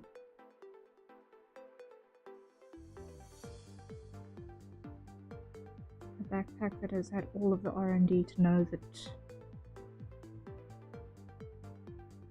get the most comfortable straps under the sun. If anything, this is going to be a little bit rough-hashed. Once again, something that pretty much should work, but is, for all practical purposes, a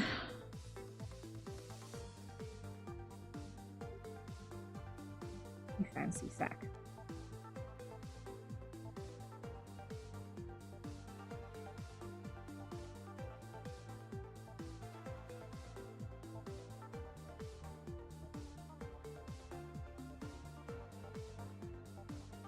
One day I'll rank all the relevant art you've done by most comfortable looking backpack and then be disqualified as a judge due to bias. No, but you've definitely got one of the Trespassers have definitely got one of the comfiest looking backpacks. Like,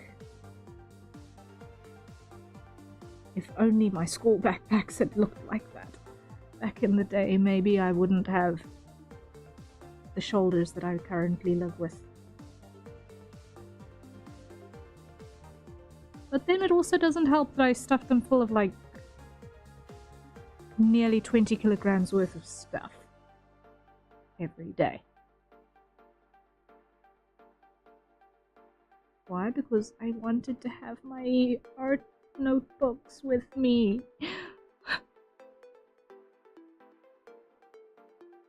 And I could never remember what classes I had on a given day, so I just took all of the books with me every single time. So,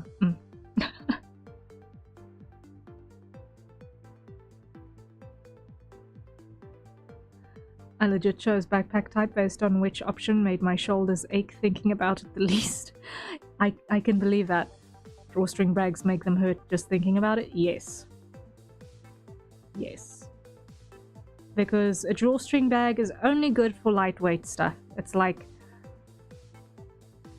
if you need to carry nothing but a rolled up jacket, that's when you use a drawstring bag. Otherwise, not the right tool for the job. But alright, I think everything else would be in said backpack. So I think we're there in terms of our line work.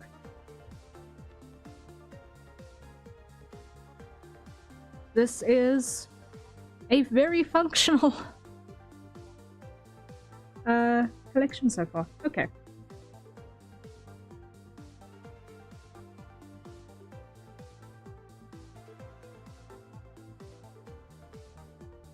And guess who stored all its D&D stuff in a drawstring bag?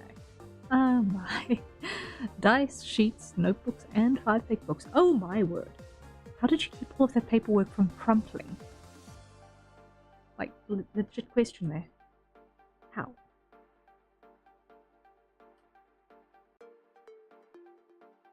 I didn't. Ooh. Ooh. That's uncomfortable.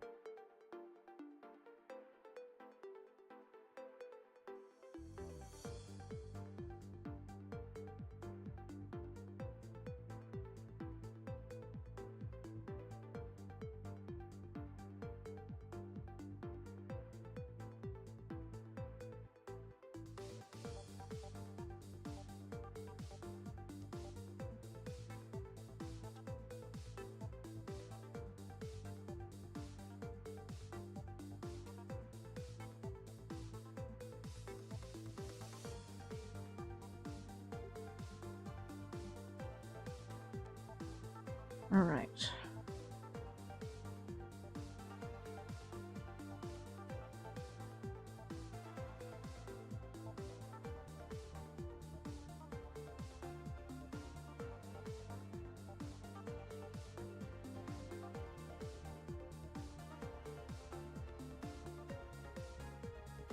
Every sheet except for somehow the printed out script for who's on first. Oh my word.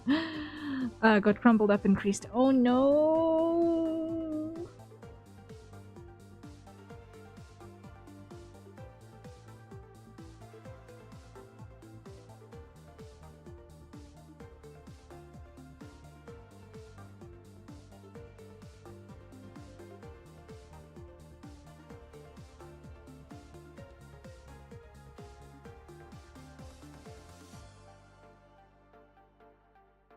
Alright. So that's colors. What I think I want to do is I want to do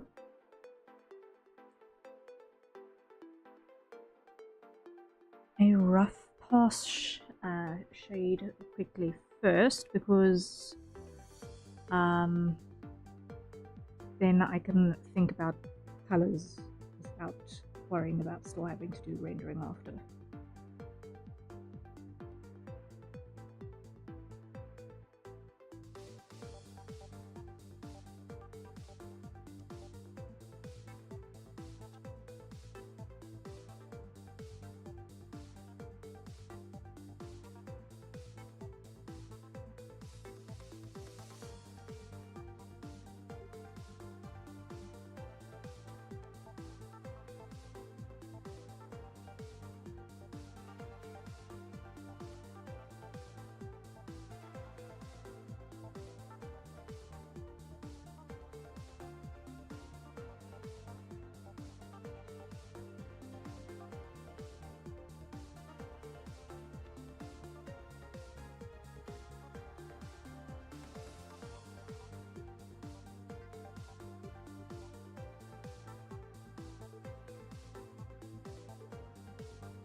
Okay, that's that section.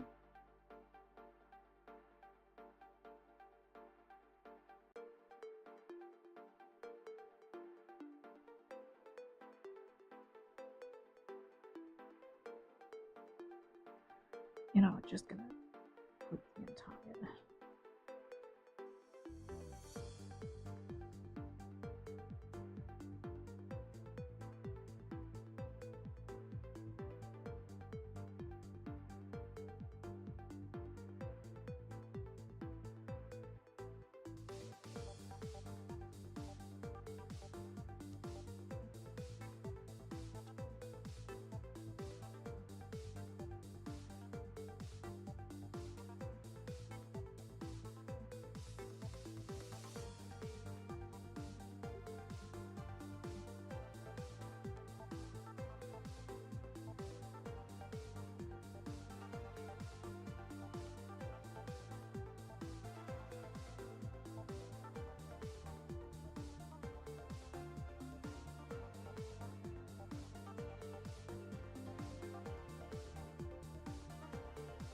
Okay, slowly but certainly,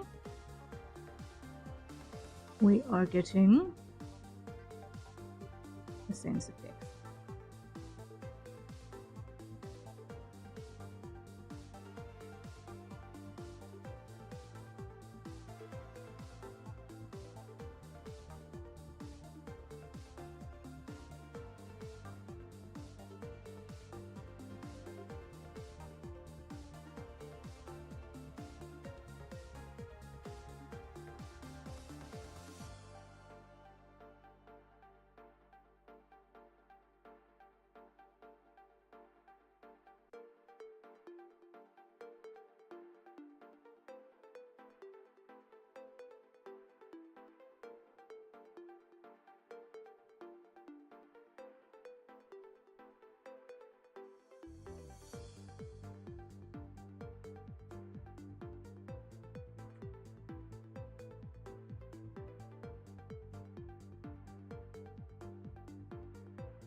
Nearly there, nearly there. Okay.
This is just supposed to be a rough pass shade. Just to give a sense for depth.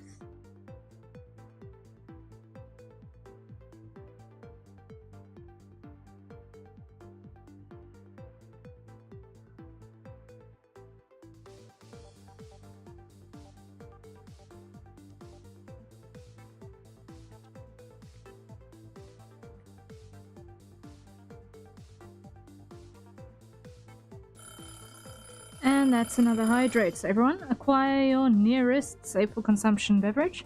And let's take a sip. Ooh-wee.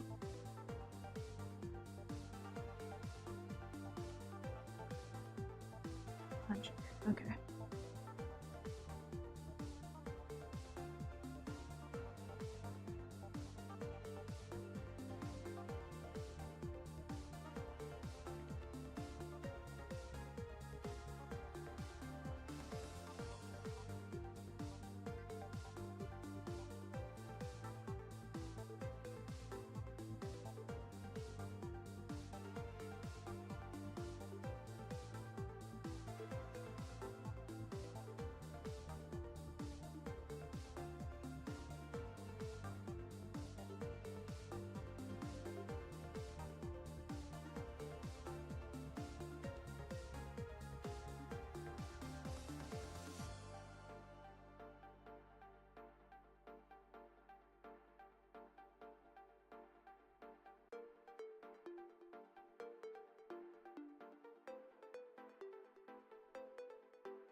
Okay.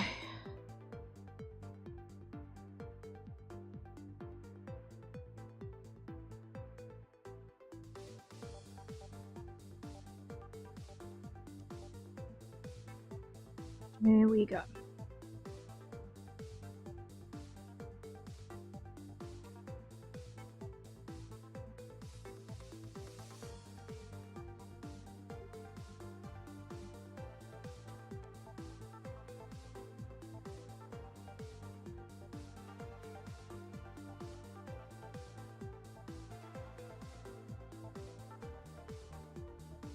Nearly there.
Okay, that'll do.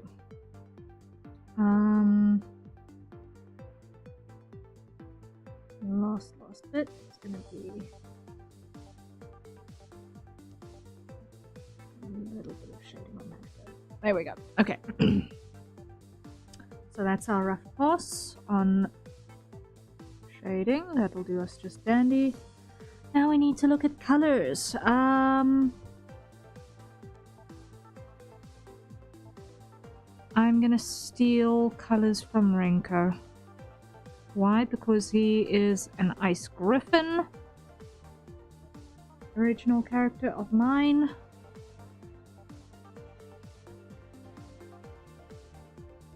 And therefore, for what is essentially a fellow snow leopard type character, I can use his color palette as a base. I feel like that is fair.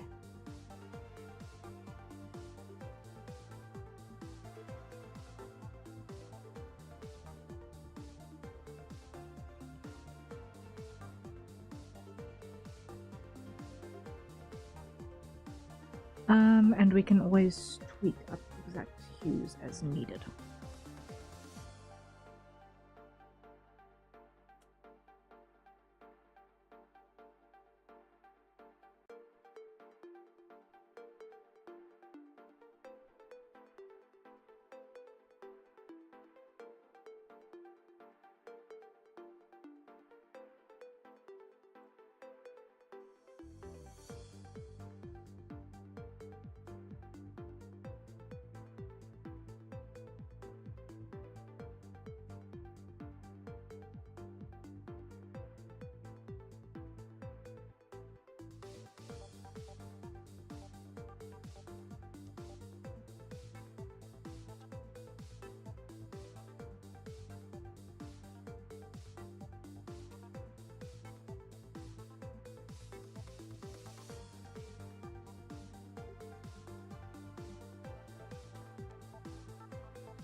Okay.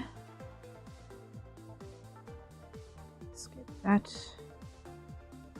softened in.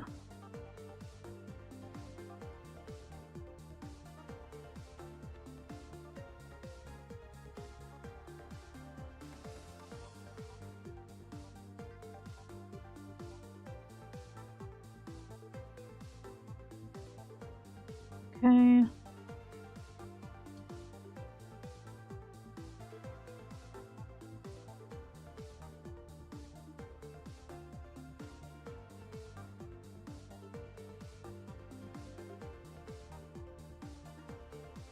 There we go.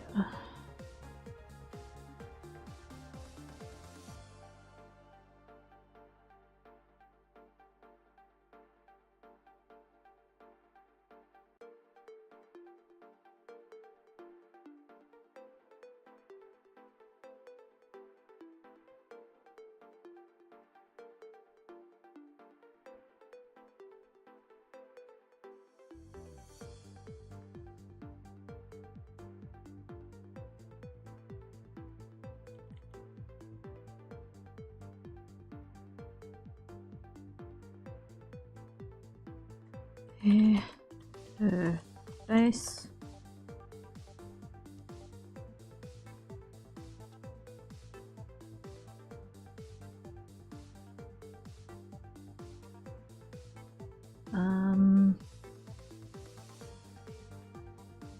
Flip, grab that. In classic snow leopard form.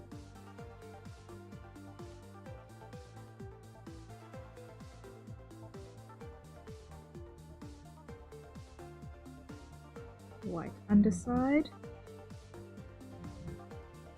Wow. If you're hearing snoring, that's my dog. Wow.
love that for them. Yeah, the nap is immense. The nap is immense.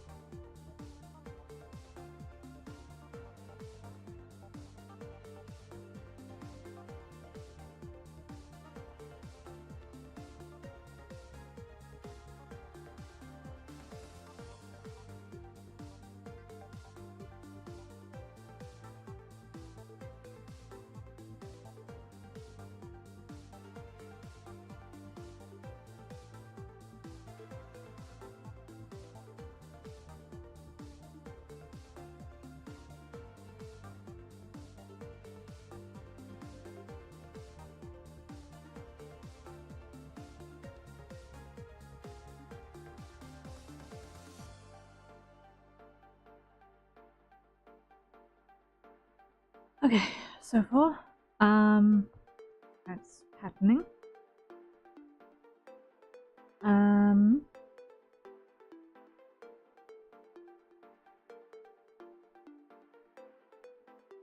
Four pads.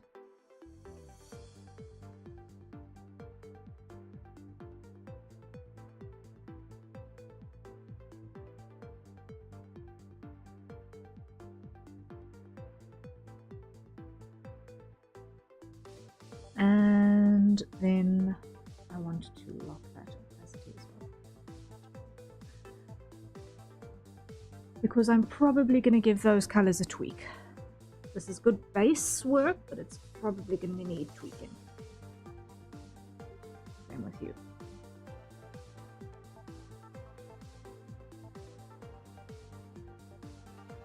And let's start with that, I think.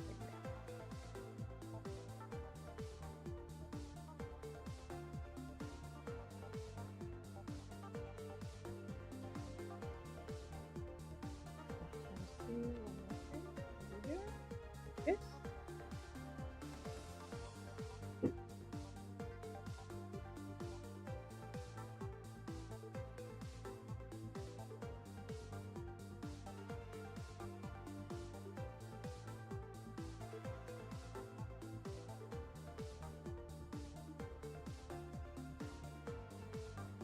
I'm just checking on the character sheet real quickly.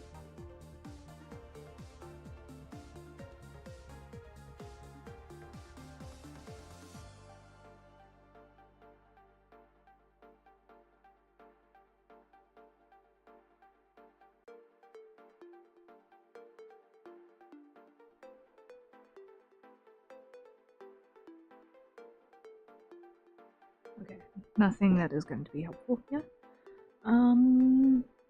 This is going to be the detail. At the moment this is very frost coated. We need to make it more storm coated a little bit as well.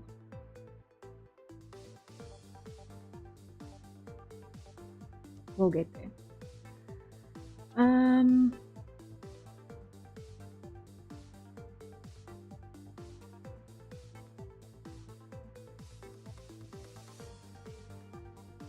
Now, when one thinks storm, you think dark grays, blues, and then loud whites and yellows.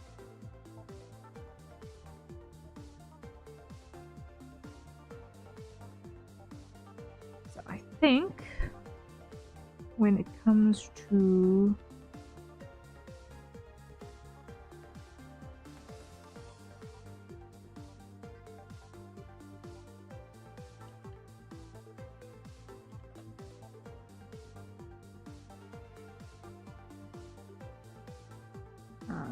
eyes, we're going to go with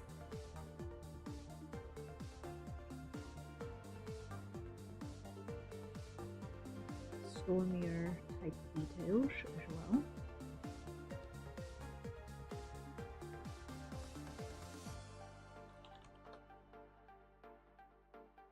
So let's start with a dark blue, a little bit more to the purple side than to the green side. There we go.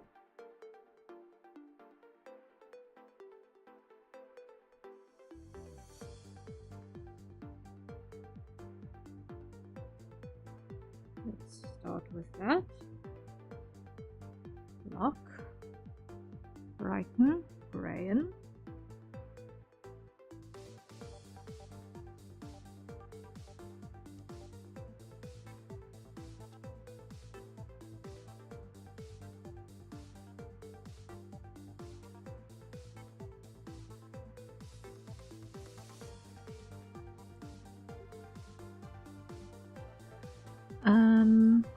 Then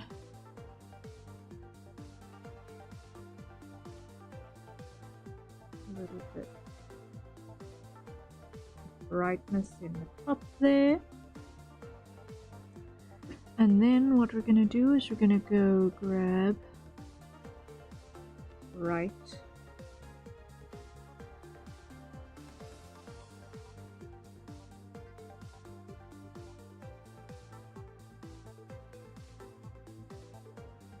yellow there.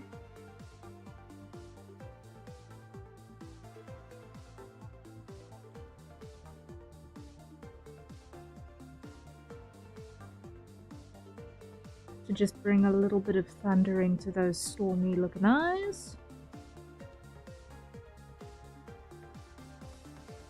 And then scars.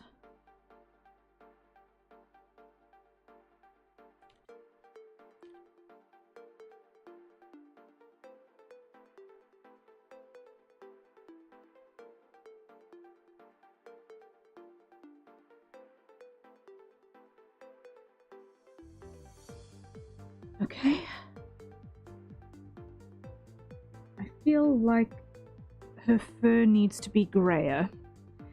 Krahazik, hello, hello, welcome in.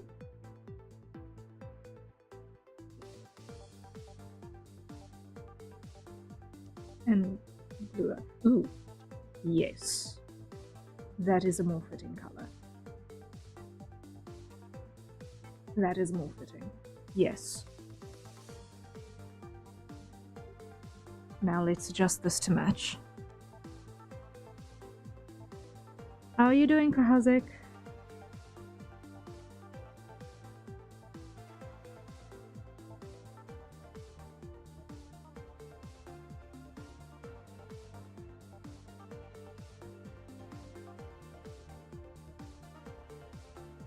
Doing okay? That's good news. That's good news.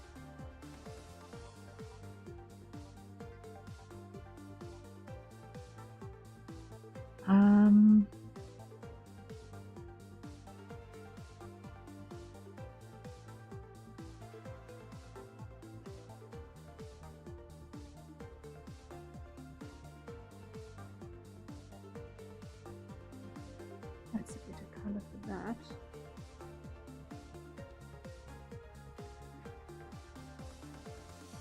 I feel like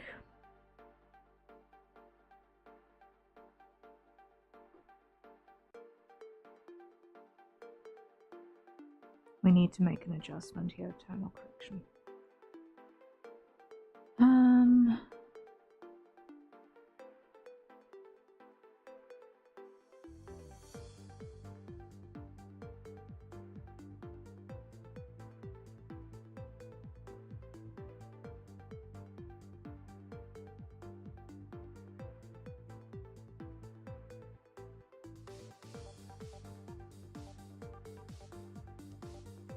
That looks a bit better. That looks a bit better.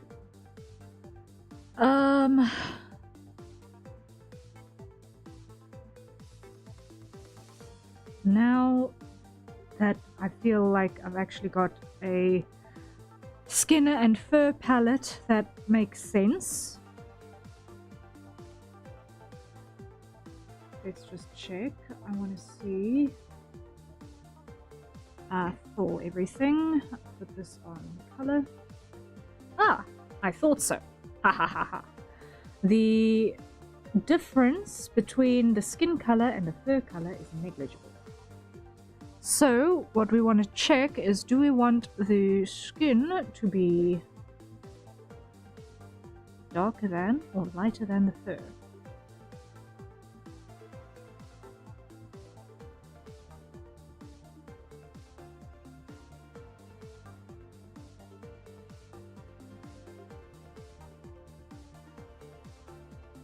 feel like the skin being darker than looks nice.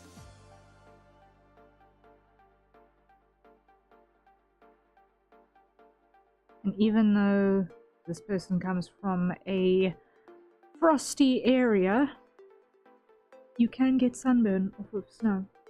So it makes sense.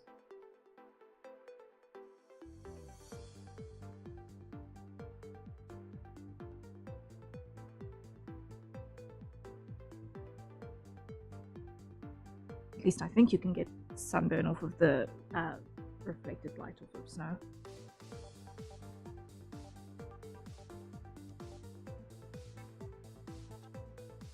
Just want to increase that contrast just a smidge. Yes.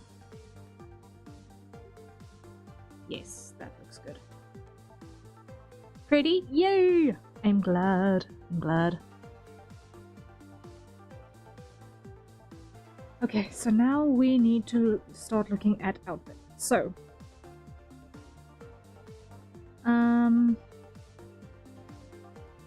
let's go color wheel for arbitrary colors, because that way I'm not getting stuck into the same old whatever hues that I usually use. No, you can still see all of that. Can I steal anything from Blade here?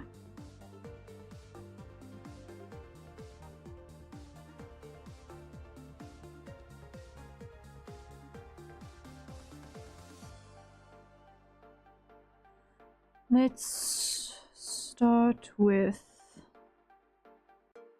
grabbing that color again.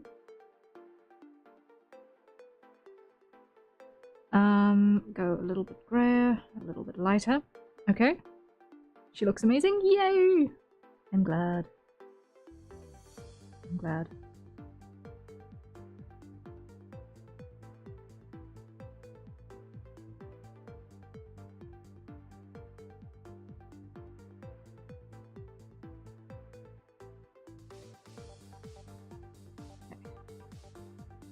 I'm gonna start with trim for now. Or no? That's gonna look good. Yeah, that's gonna work.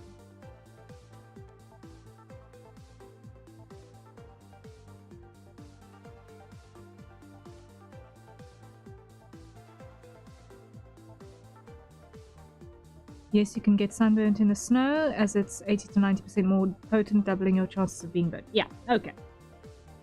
Therefore, having some melanin as a cold area residing person makes total sense.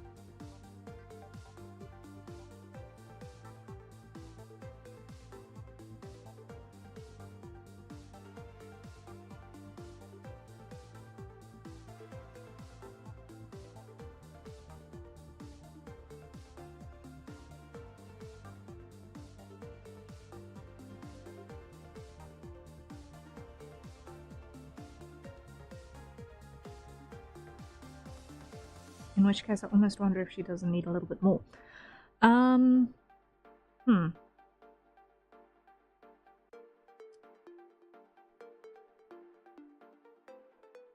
Yeah, it reflects off of the snow, but it's hard to notice, since if you get a lot of snow, there's usually not a lot of skin showing to be burnt. Yeah, because usually when there's a lot of snow, you're more likely to burn from the cold than the actual sunlight.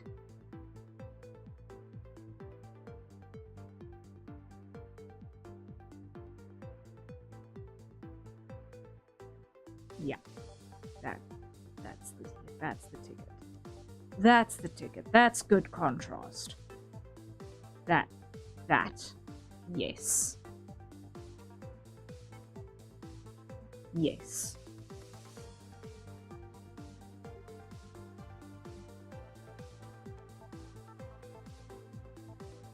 Just a little bit more. She needed just a little bit.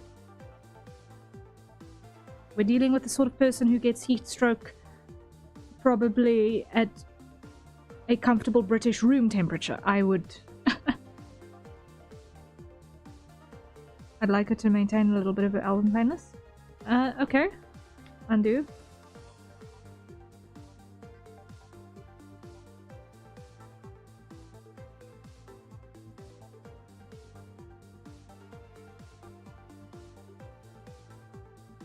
Okay.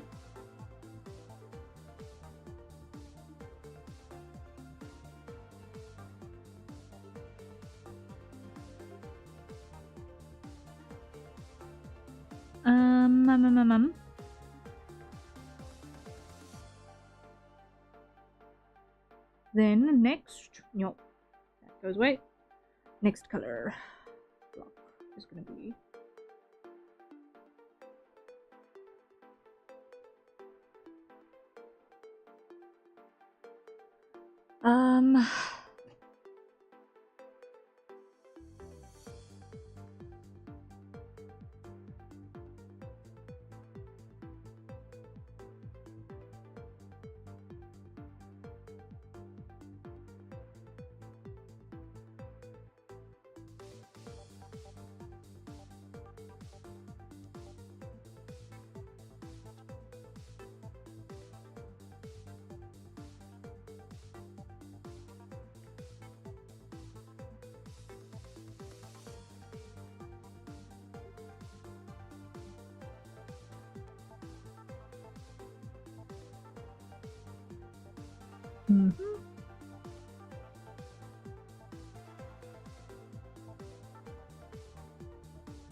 something like that.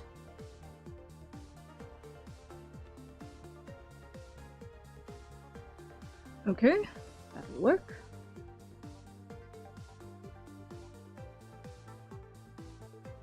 And you need to come down. Why? Because this is still the shirt. This is all still the shirt. Down here.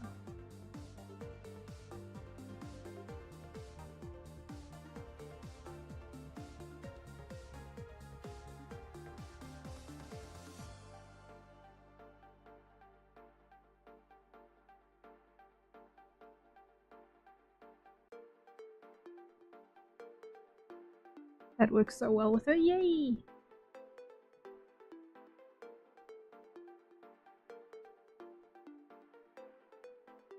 We're going with the general theme of storm in mind, so we're trying to focus on grey, blues, and silvers. I feel like that's going to be our primary set of colors, and then like just like in her eyes here, this just slightest smidge of gold that shines through in tiny little places. I feel like that's gonna be the key.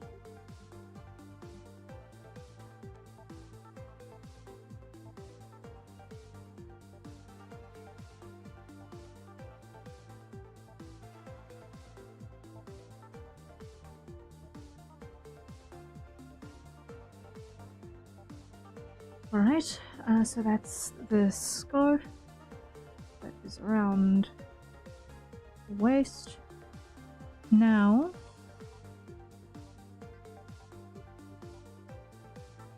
I'm gonna do the shirt trim.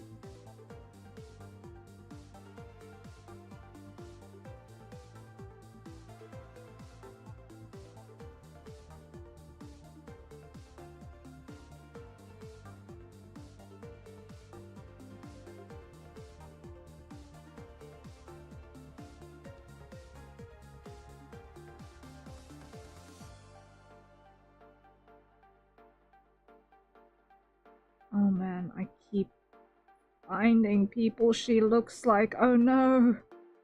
I keep finding people she looks like. I was wondering, why does she look familiar now again for the second time this evening? Oh man. She looks like Oaxaca. No! Oh no! I knew she looked like somebody for the second time this evening. No.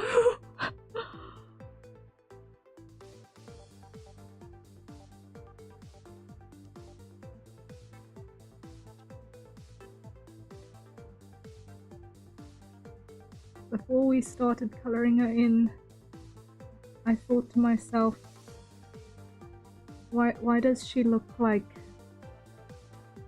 female cat girl ran to Crowbringer?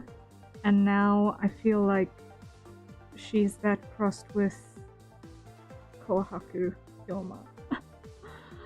Why do I keep seeing these very, very, very stark similarities?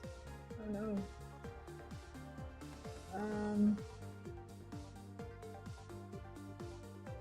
References. Yeah. Yeah. Yeah. Another snow leopard. I'm seeing it. I'm seeing similarities.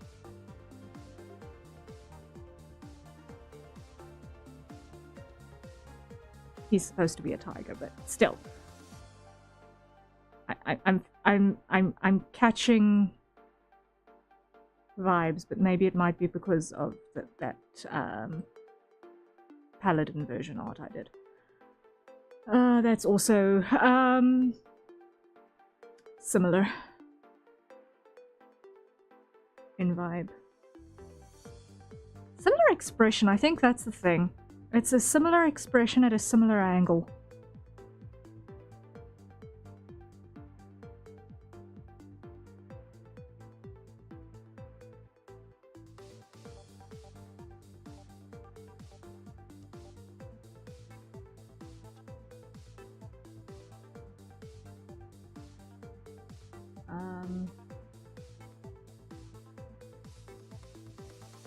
This picture. I'm getting similar vibes. Love to see it when similarities accidentally come in. Yeah. Like I'm getting similar vibes. Like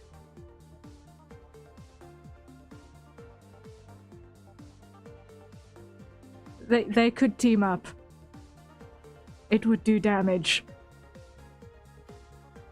It could do damage.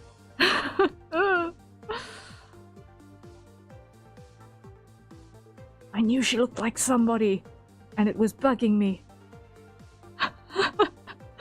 I support this.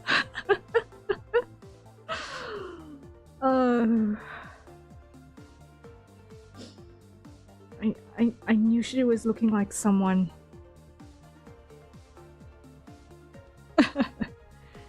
Ever get that feeling of deja vu? Yeah, no. That was...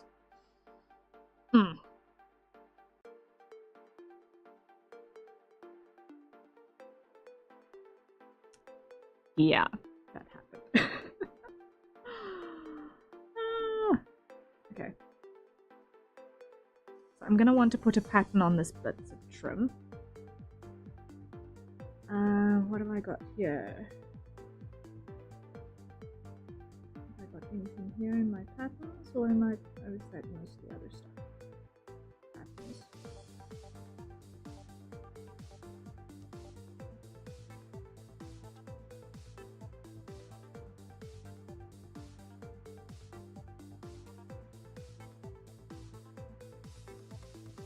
Let's use this, make it easy to potentially replicate.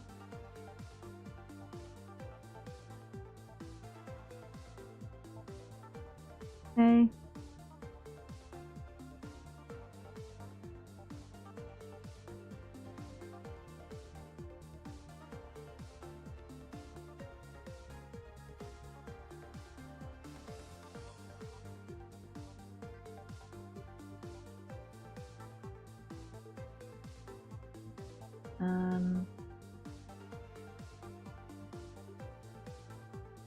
There we go. And I want simplify vector line like that. Like that, like that, yes. control points. Move. Whoa, that's still way too many. Good grief.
Okay, now the mask on that. Trim.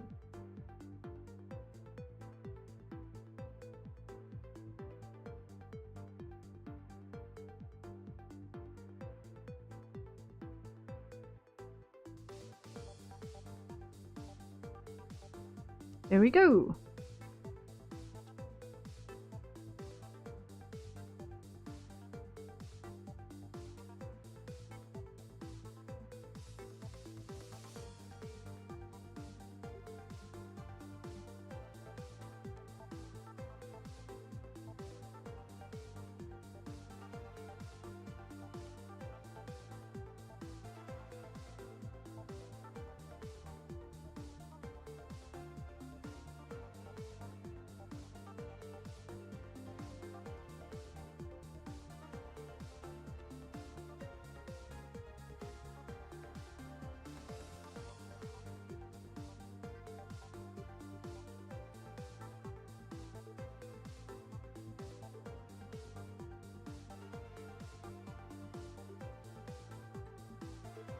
Let's undo all of that. I do not like how that ended up warping and distorting.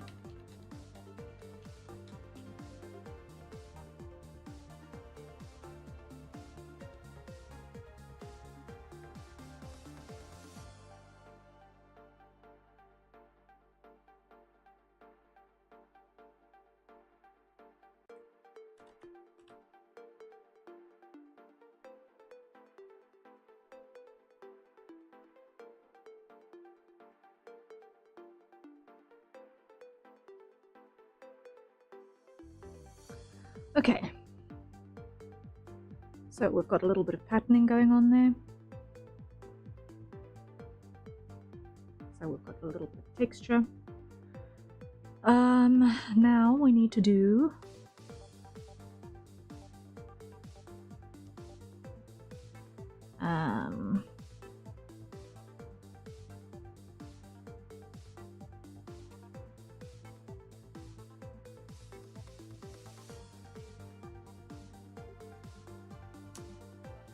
shorts. I think I'm gonna do those in like dark navy. Wait, what flavor is that? the wrong one. That's what.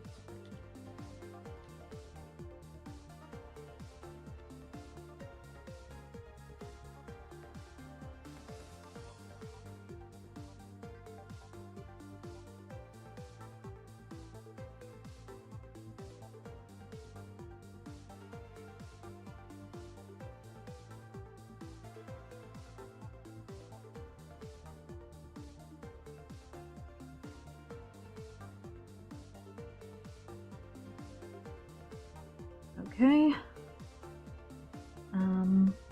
And the turnip tabs are also going to be that dark color.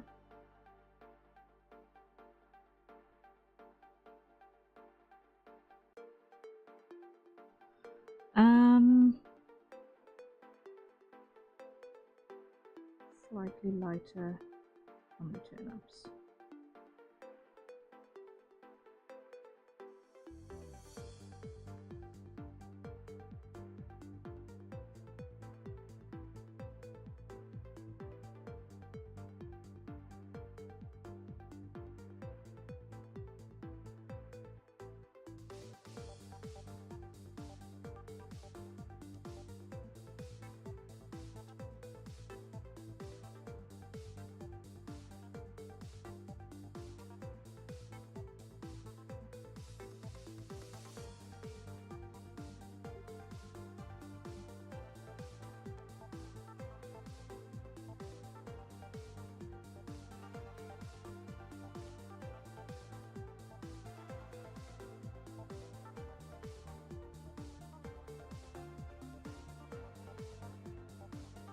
Okay,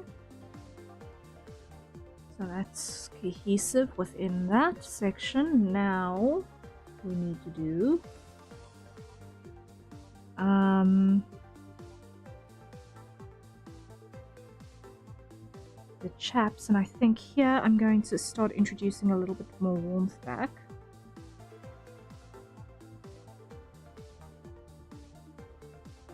With this brown grey.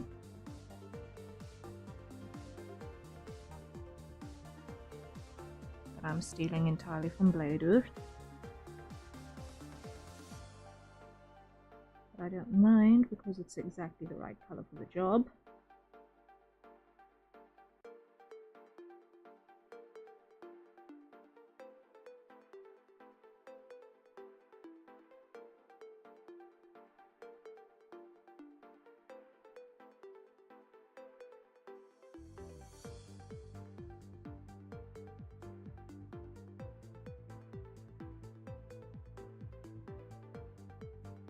I wonder what you would call chap shorts. Shorts.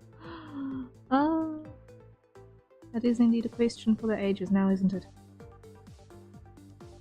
Yeah, I think she's wearing tactical shorts.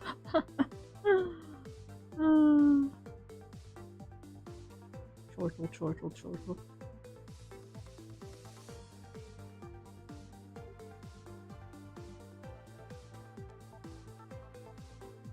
Very funny bread.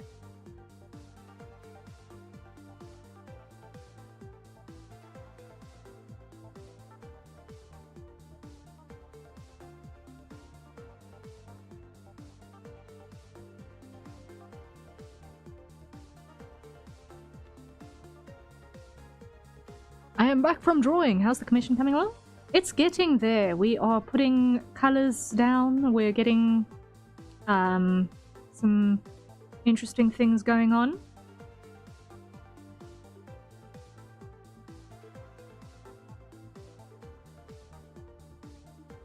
Figuring out what works along the way.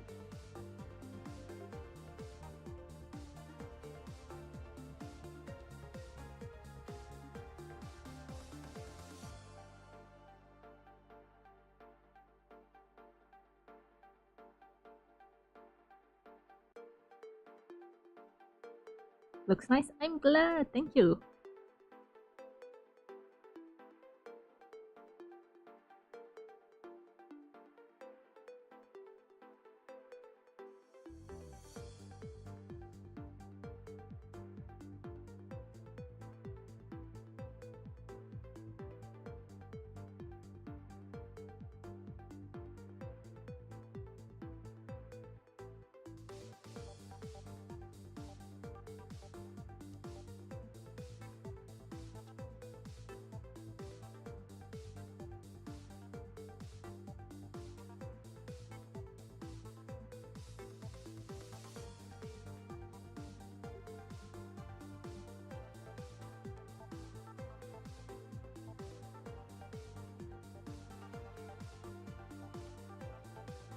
Wait, it translated text emoji to actual emojis? That's so cool. Yeah, I noticed it did that earlier as well. I'm very surprised by that. That's a new thing, I think. I think that's a new thing.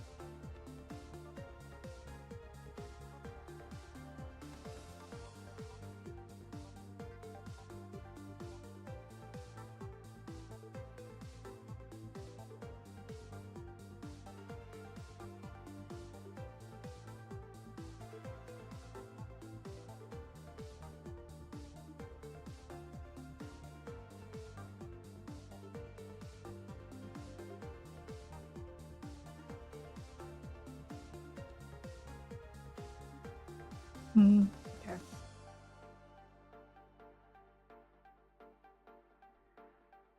The shorts are too dark.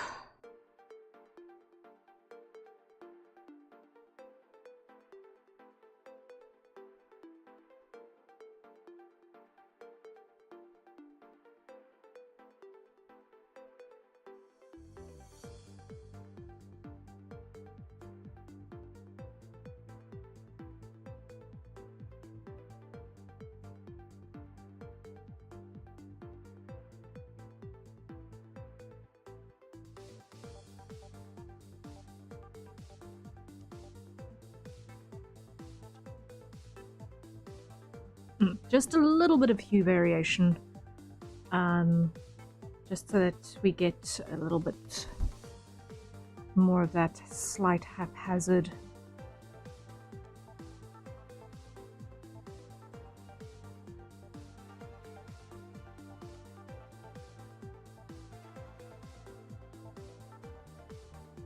vibe. Yes. Yes, that's good. That's good, that's good. Still not eye-catchingly dark, because we don't want to necessarily draw people's eyes there. But not exactly the same color.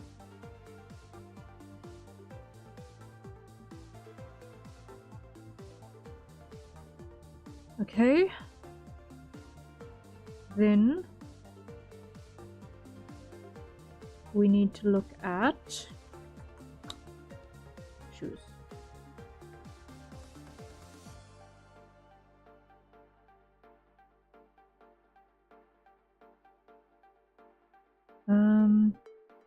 Let's actually start with a richer brown.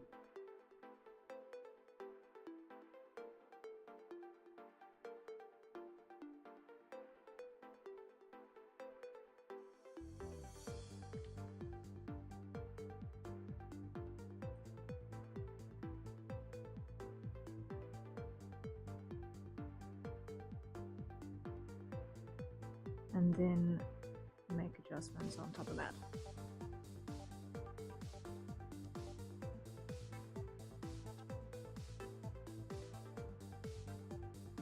So first things first, we're going to want to take these and make them a little bit more tan color, I think.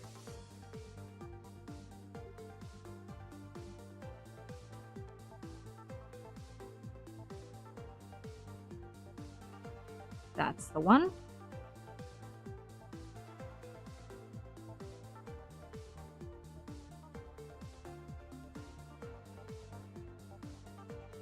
And reserve this darker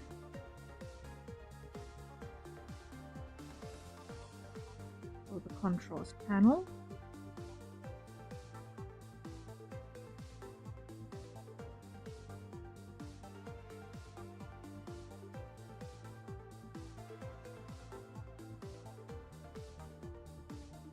And for laces.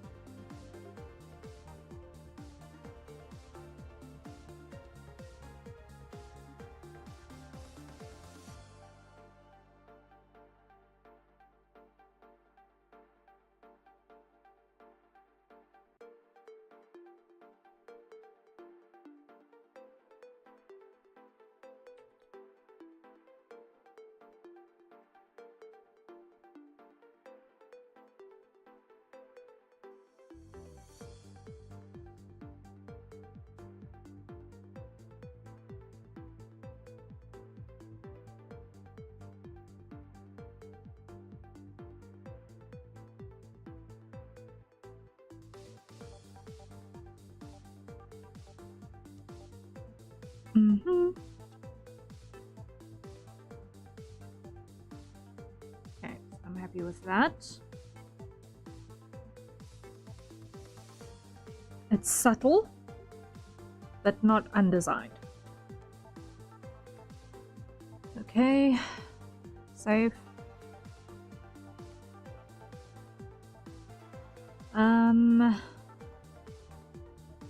Next is the backpack and weaponry. Okay. We are very, very, very, very, very close. Okay. So the backpack needs to be much grayer. Like, super much grayer.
Okay, got that. Let's see.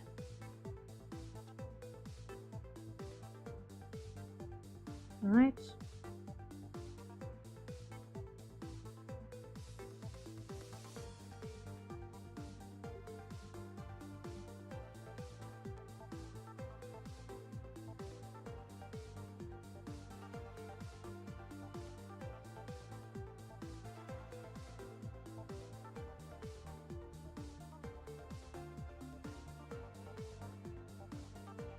That does the trick there. Now, I'm not 100% sure. I think I want this to be a bit paler.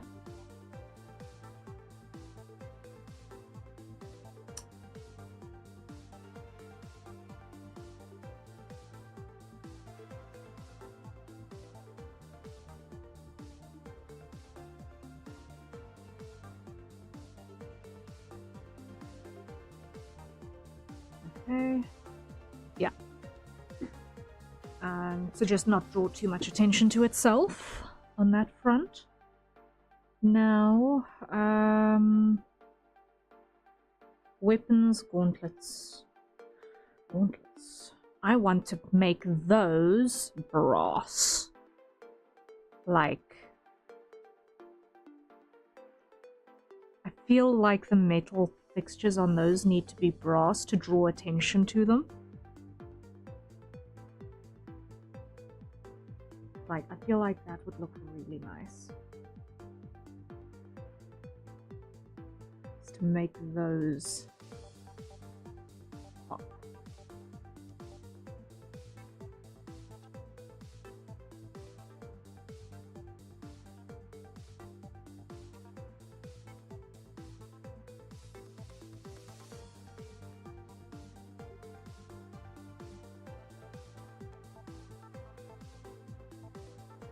Like, the rest of me is nondescript, but pay attention to my fists. Because it's all you're going to be seeing in your face.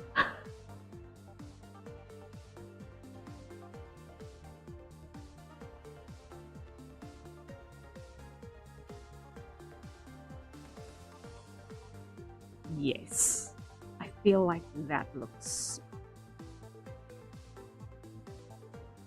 I feel like that works.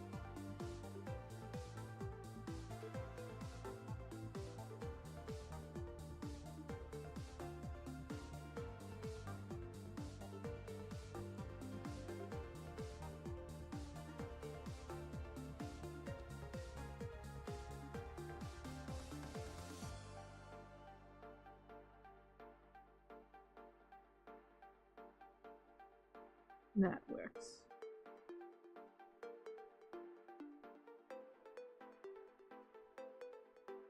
Yes. Okay.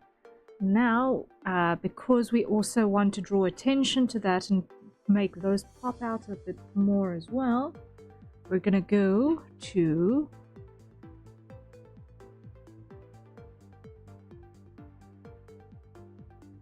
our darkest color.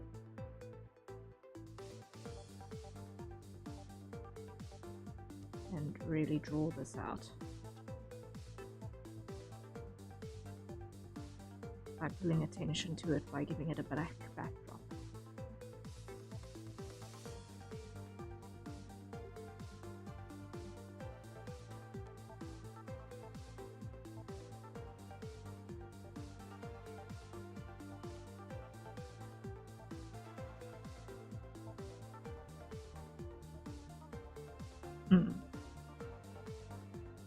Yes, that is indeed the right thing for the job.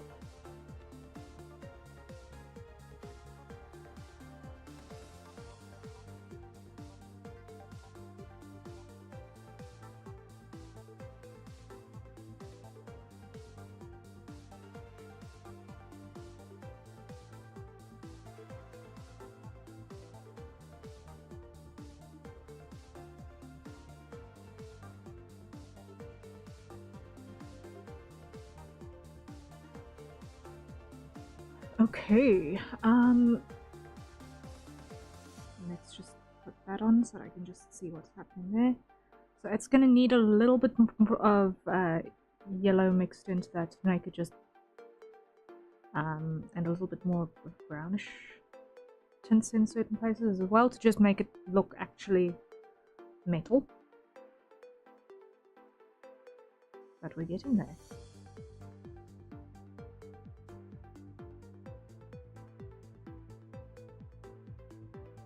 Okay, we're getting there, we're getting there. And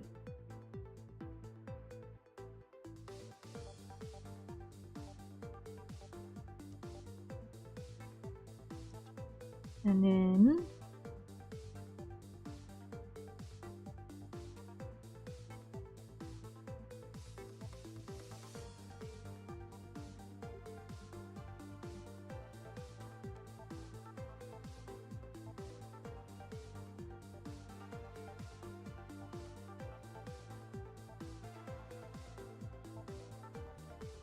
that, like so.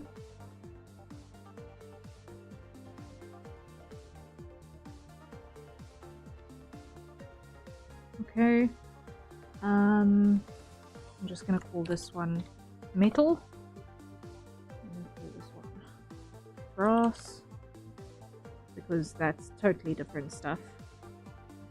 Totally different stuff.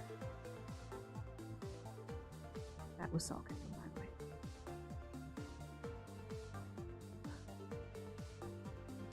the way. Just in case there's anyone who couldn't immediately tell.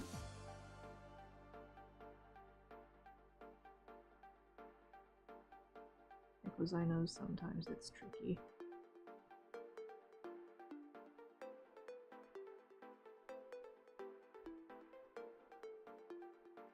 Okay.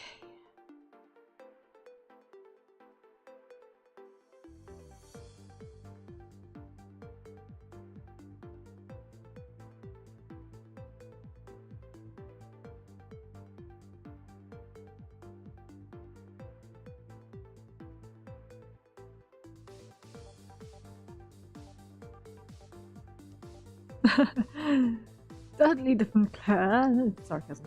Yeah. Yes. Okay. We are super close to the finish line. Super close to the finish line. Okay. So now we need to decide on a color for our sling and for our dagger hilts. And you know what? I'm gonna grab this color here that I used for gloves, and I'm also going to put it on that little strap over there, just for a little bit of visual interest.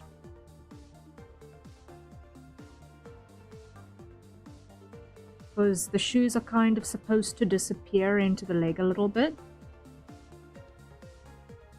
But that little bit of darkness will catch some attention as well.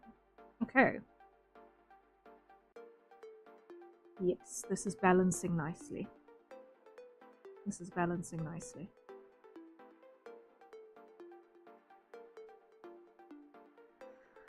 Okay, so I feel like the cord on our sling can be a nice bright yellow.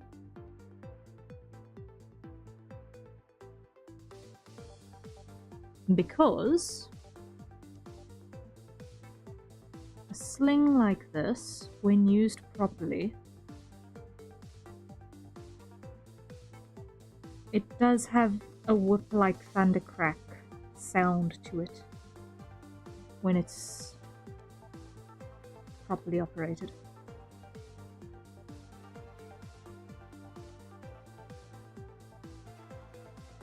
So bringing in that lightning theme in the cord with a little bit of that yellow as well makes sense to me.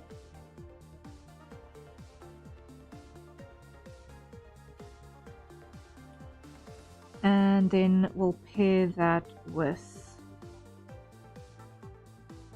a grey-brown leather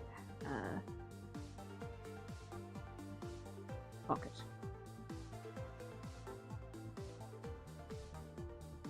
Okay. That works. Colors so far, harmonious. Very little in the line of bright stuff in terms of the highest saturation. We've got that string and the knuckles. Those are the two highest saturation things I can see here.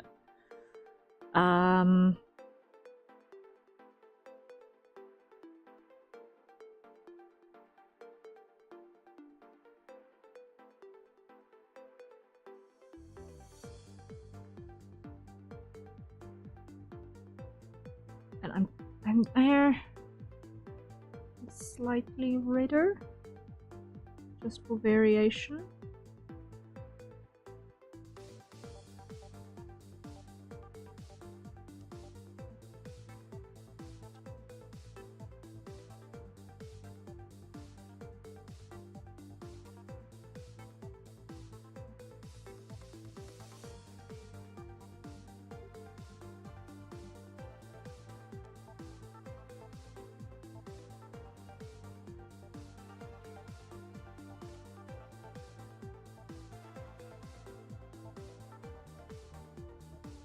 Okay. It's present, but you are not necessarily gonna spot it first thing. That's also good. Yeah, the contrasts there are very, very low, with the exception of the trim from the shirt, which, when you are trying to not draw attention to your weapons, is a good thing.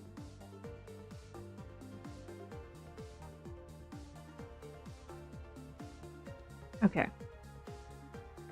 So then here, for this strap, for this piece,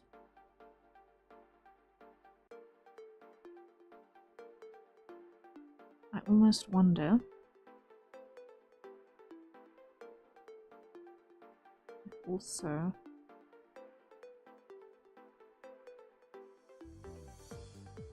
no, here we need to pull back into our grey-blue theme again. Right, because otherwise the colours aren't coming through.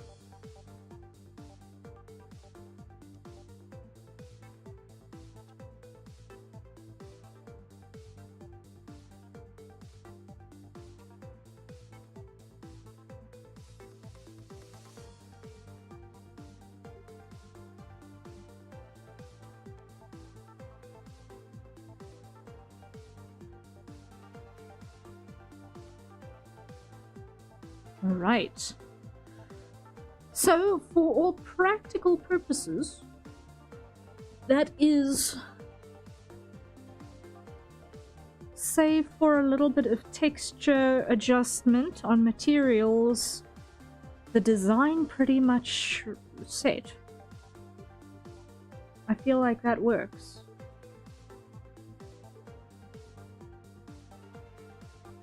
Like, there's a point of interest, there's texture. That is a good looking character right there, in my opinion. Thank you! I am glad. I am glad. I feel like she's balanced. I really feel like she's well balanced. I'm satisfied with this. I love it. Yay! If I were designing this for Misthaven, I would be saying, okay, this passes muster. I could use this. So therefore, methinks we are on the right track.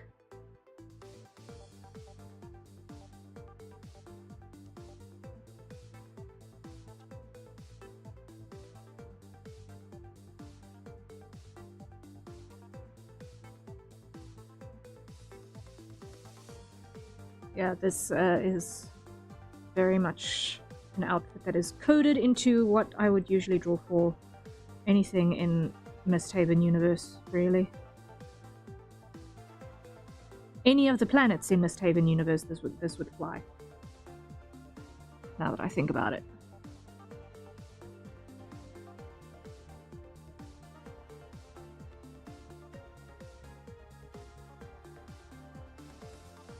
The true test of a design being done. Can I hit them with a portal and use them in Misthaven?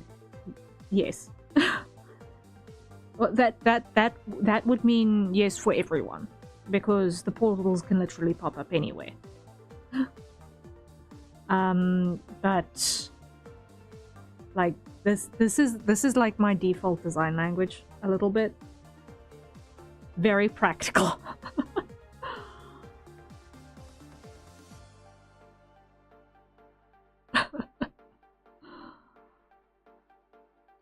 But then it lends itself to characters who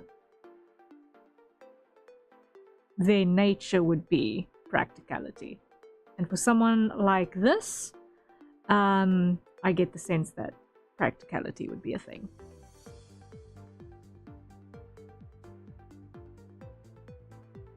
While still sporting some feminine swagger.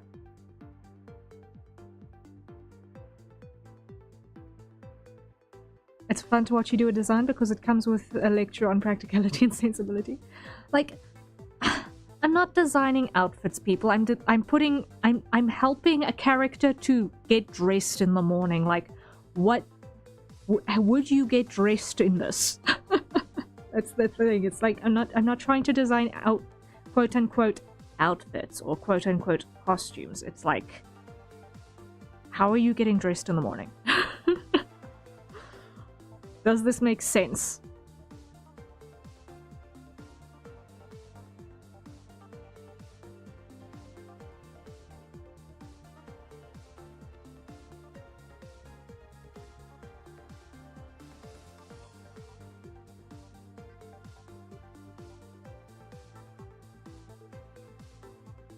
Because even on that front, what's happening with the sling is probably the least practical part on this entire character design. If only because when it comes to taking this sling out, you're gonna need to just kind of thumb it through. You're gonna need to thumb that knot at the bottom there through the loop to get that out and ready to use. That's like a second or two's fumbling. Depending on what was the situation going on and adrenaline shakes, etc., etc., it might be a couple of seconds of fumbling. In which case, the sling is really not the weapon you would be reaching for at first. Like, that's a hunting weapon. It's not a...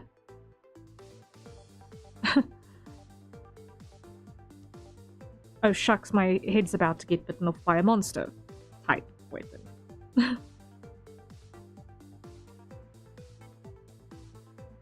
Don't worry, most starting gear gets forgotten within 3 or 4 sessions. It's a decor from the start. Okay. Yeah.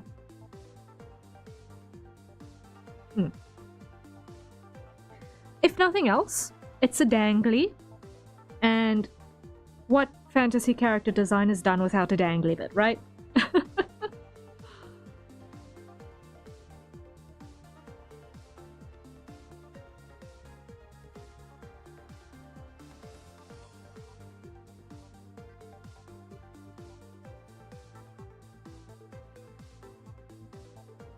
Danglies are load bearing.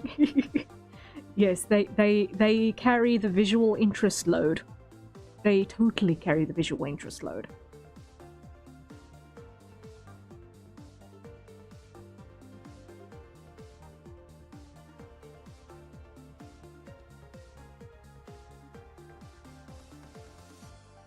But yeah, I am happy with this. I am happy with this. What's the time? Oh, it is that time. Okay, so I am not going to, in fact, get a chance to work on the challenge art today. But we'll make a plan for that. Sure. Let me just see. With this being quote-unquote asterisk, I think it is. We'll get final confirmation. Nah, I'm pretty sure it is. If it weren't for the fact that I was doing it on stream with the person who ordered it here, it would have probably happened without additional input anyway.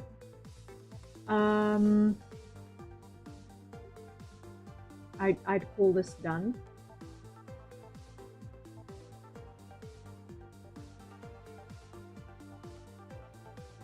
Which means that this day, or in the last 24 hours, I will have delivered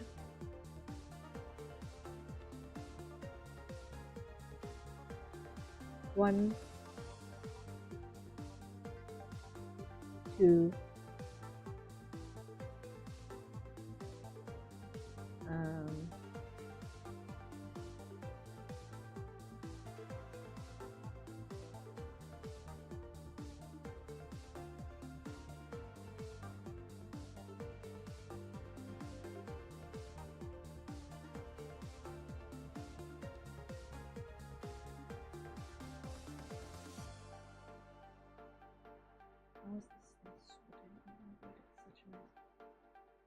one,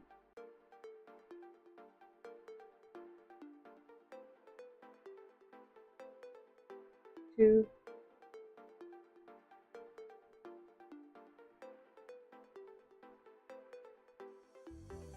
I think 3 completed commissions today.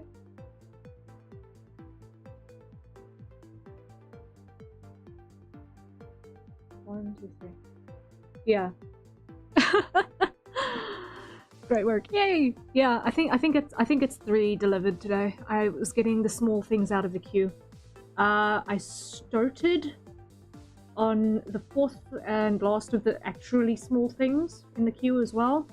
But I need input from Toaster on question. Because the last small thing in the queue is an illustration for Toaster. So, fun times on that. I just need to actually have a little bit of direction on that, because otherwise I'm gonna be shooting in the dark. A little bit.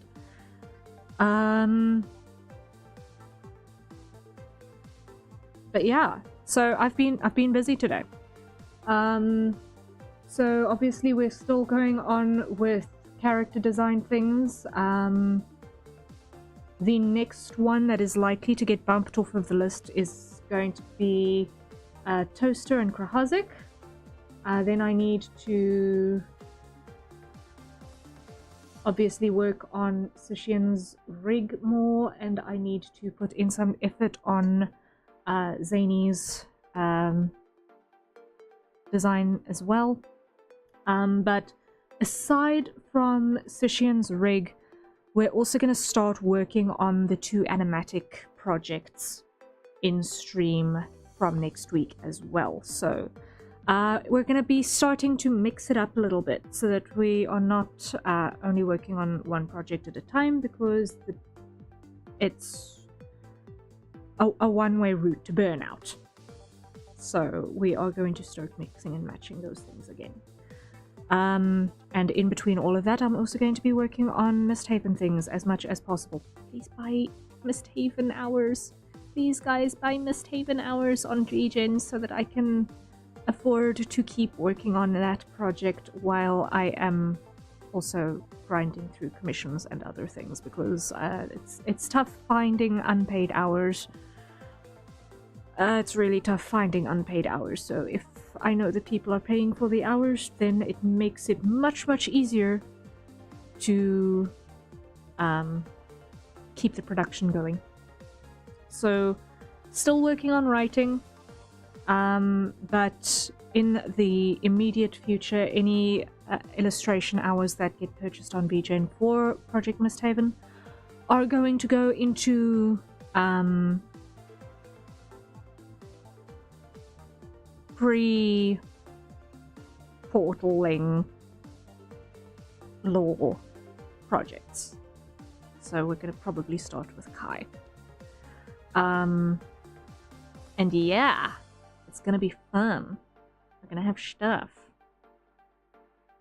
I can't wait to actually have content for you guys besides streams. Oh my word, I'm so excited for it. But yes, if you have the means, if you don't have the means, no pressure. Because I understand it is crazy out there. It's crazy, crazy, crazy out there. But yeah, such is life. We do what we can, right? So yes, I am happy. If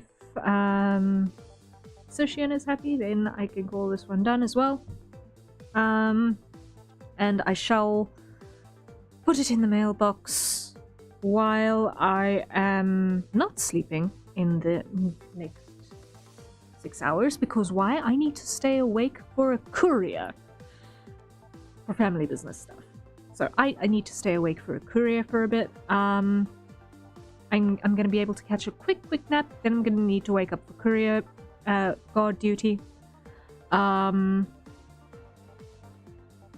Because the rest of the household is on a recce for another job. And yeah, I will see what I can push out in the meantime. If I'm very, very, very lucky, I will be able to get Krahazik's thing done by the end of the weekend, because that one is relatively straightforward. Like, of the design work things in the queue, it is the most straightforward. It's just, here is anthropomorphic dragon, make non-anthropomorphic dragon. It's straightforward. Like, we've hashed out like literally the only 2 questions I had in my brain space about how to do the translation. So now I just throw it together. It's straightforward. So from there it will be just confirming, okay, are you happy with these placements of these scales, which are like landmark scales? Yay? Nay? If nay, how would you prefer to make it a yay? And then yeah, because it's a straightforward translation, so it should be something that should come together relatively quickly.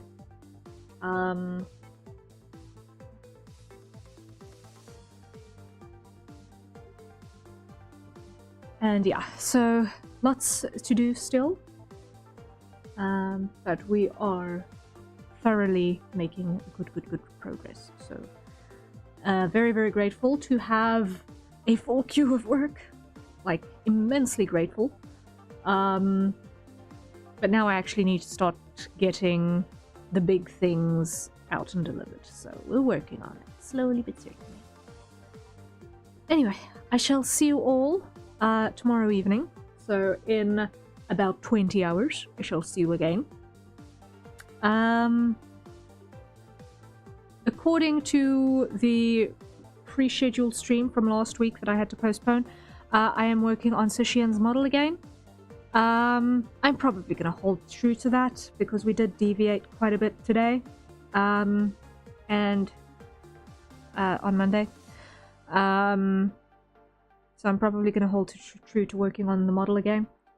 But it's also not impossible for me to change my mind. So keep your eye on the waiting room, which I completely forgot to post about today on X and Blue Sky. I just realized. Why? Because I was sketching muscular cat girls. That's why. Okay. It's been a crazy day. It's been a crazy day. Wait, was it? What all did I deliver? It's this that I finished. I delivered on the thing for Runby with the updated background. I delivered on Hype and his sketch page, which is the extension of his reference sheet. So yeah, that's 3. That's a good number of commissions to get delivered in one day. I'm happy with that. Sketching muscular cat girls, the most valid reason to forget, yes. Yeah, crazy, right? Alright, but everyone, thank you so much for joining me. I hope you had fun. I would like to know from you guys, generally between the European time streams and the American time streams, which ones are working for you guys most? Because I've been now testing this current sleep schedule for a while, but I also just want to make sure that I am testing according to when people are actually available to watch. So if you please have feedback for me, I'd also love to hear it. I will be running another poll on that in not in the immediate future, but in a bit. So yes, we will be doing the things. We will be doing all of the things, lots of the things, and I'm very excited for a good many of them things as well. So okay, good night for real this time. Cheery bye, and until next time, which is in 20 hours ish. 19 hours, I think, if I'm not counting stupidly. See you soon. Night night.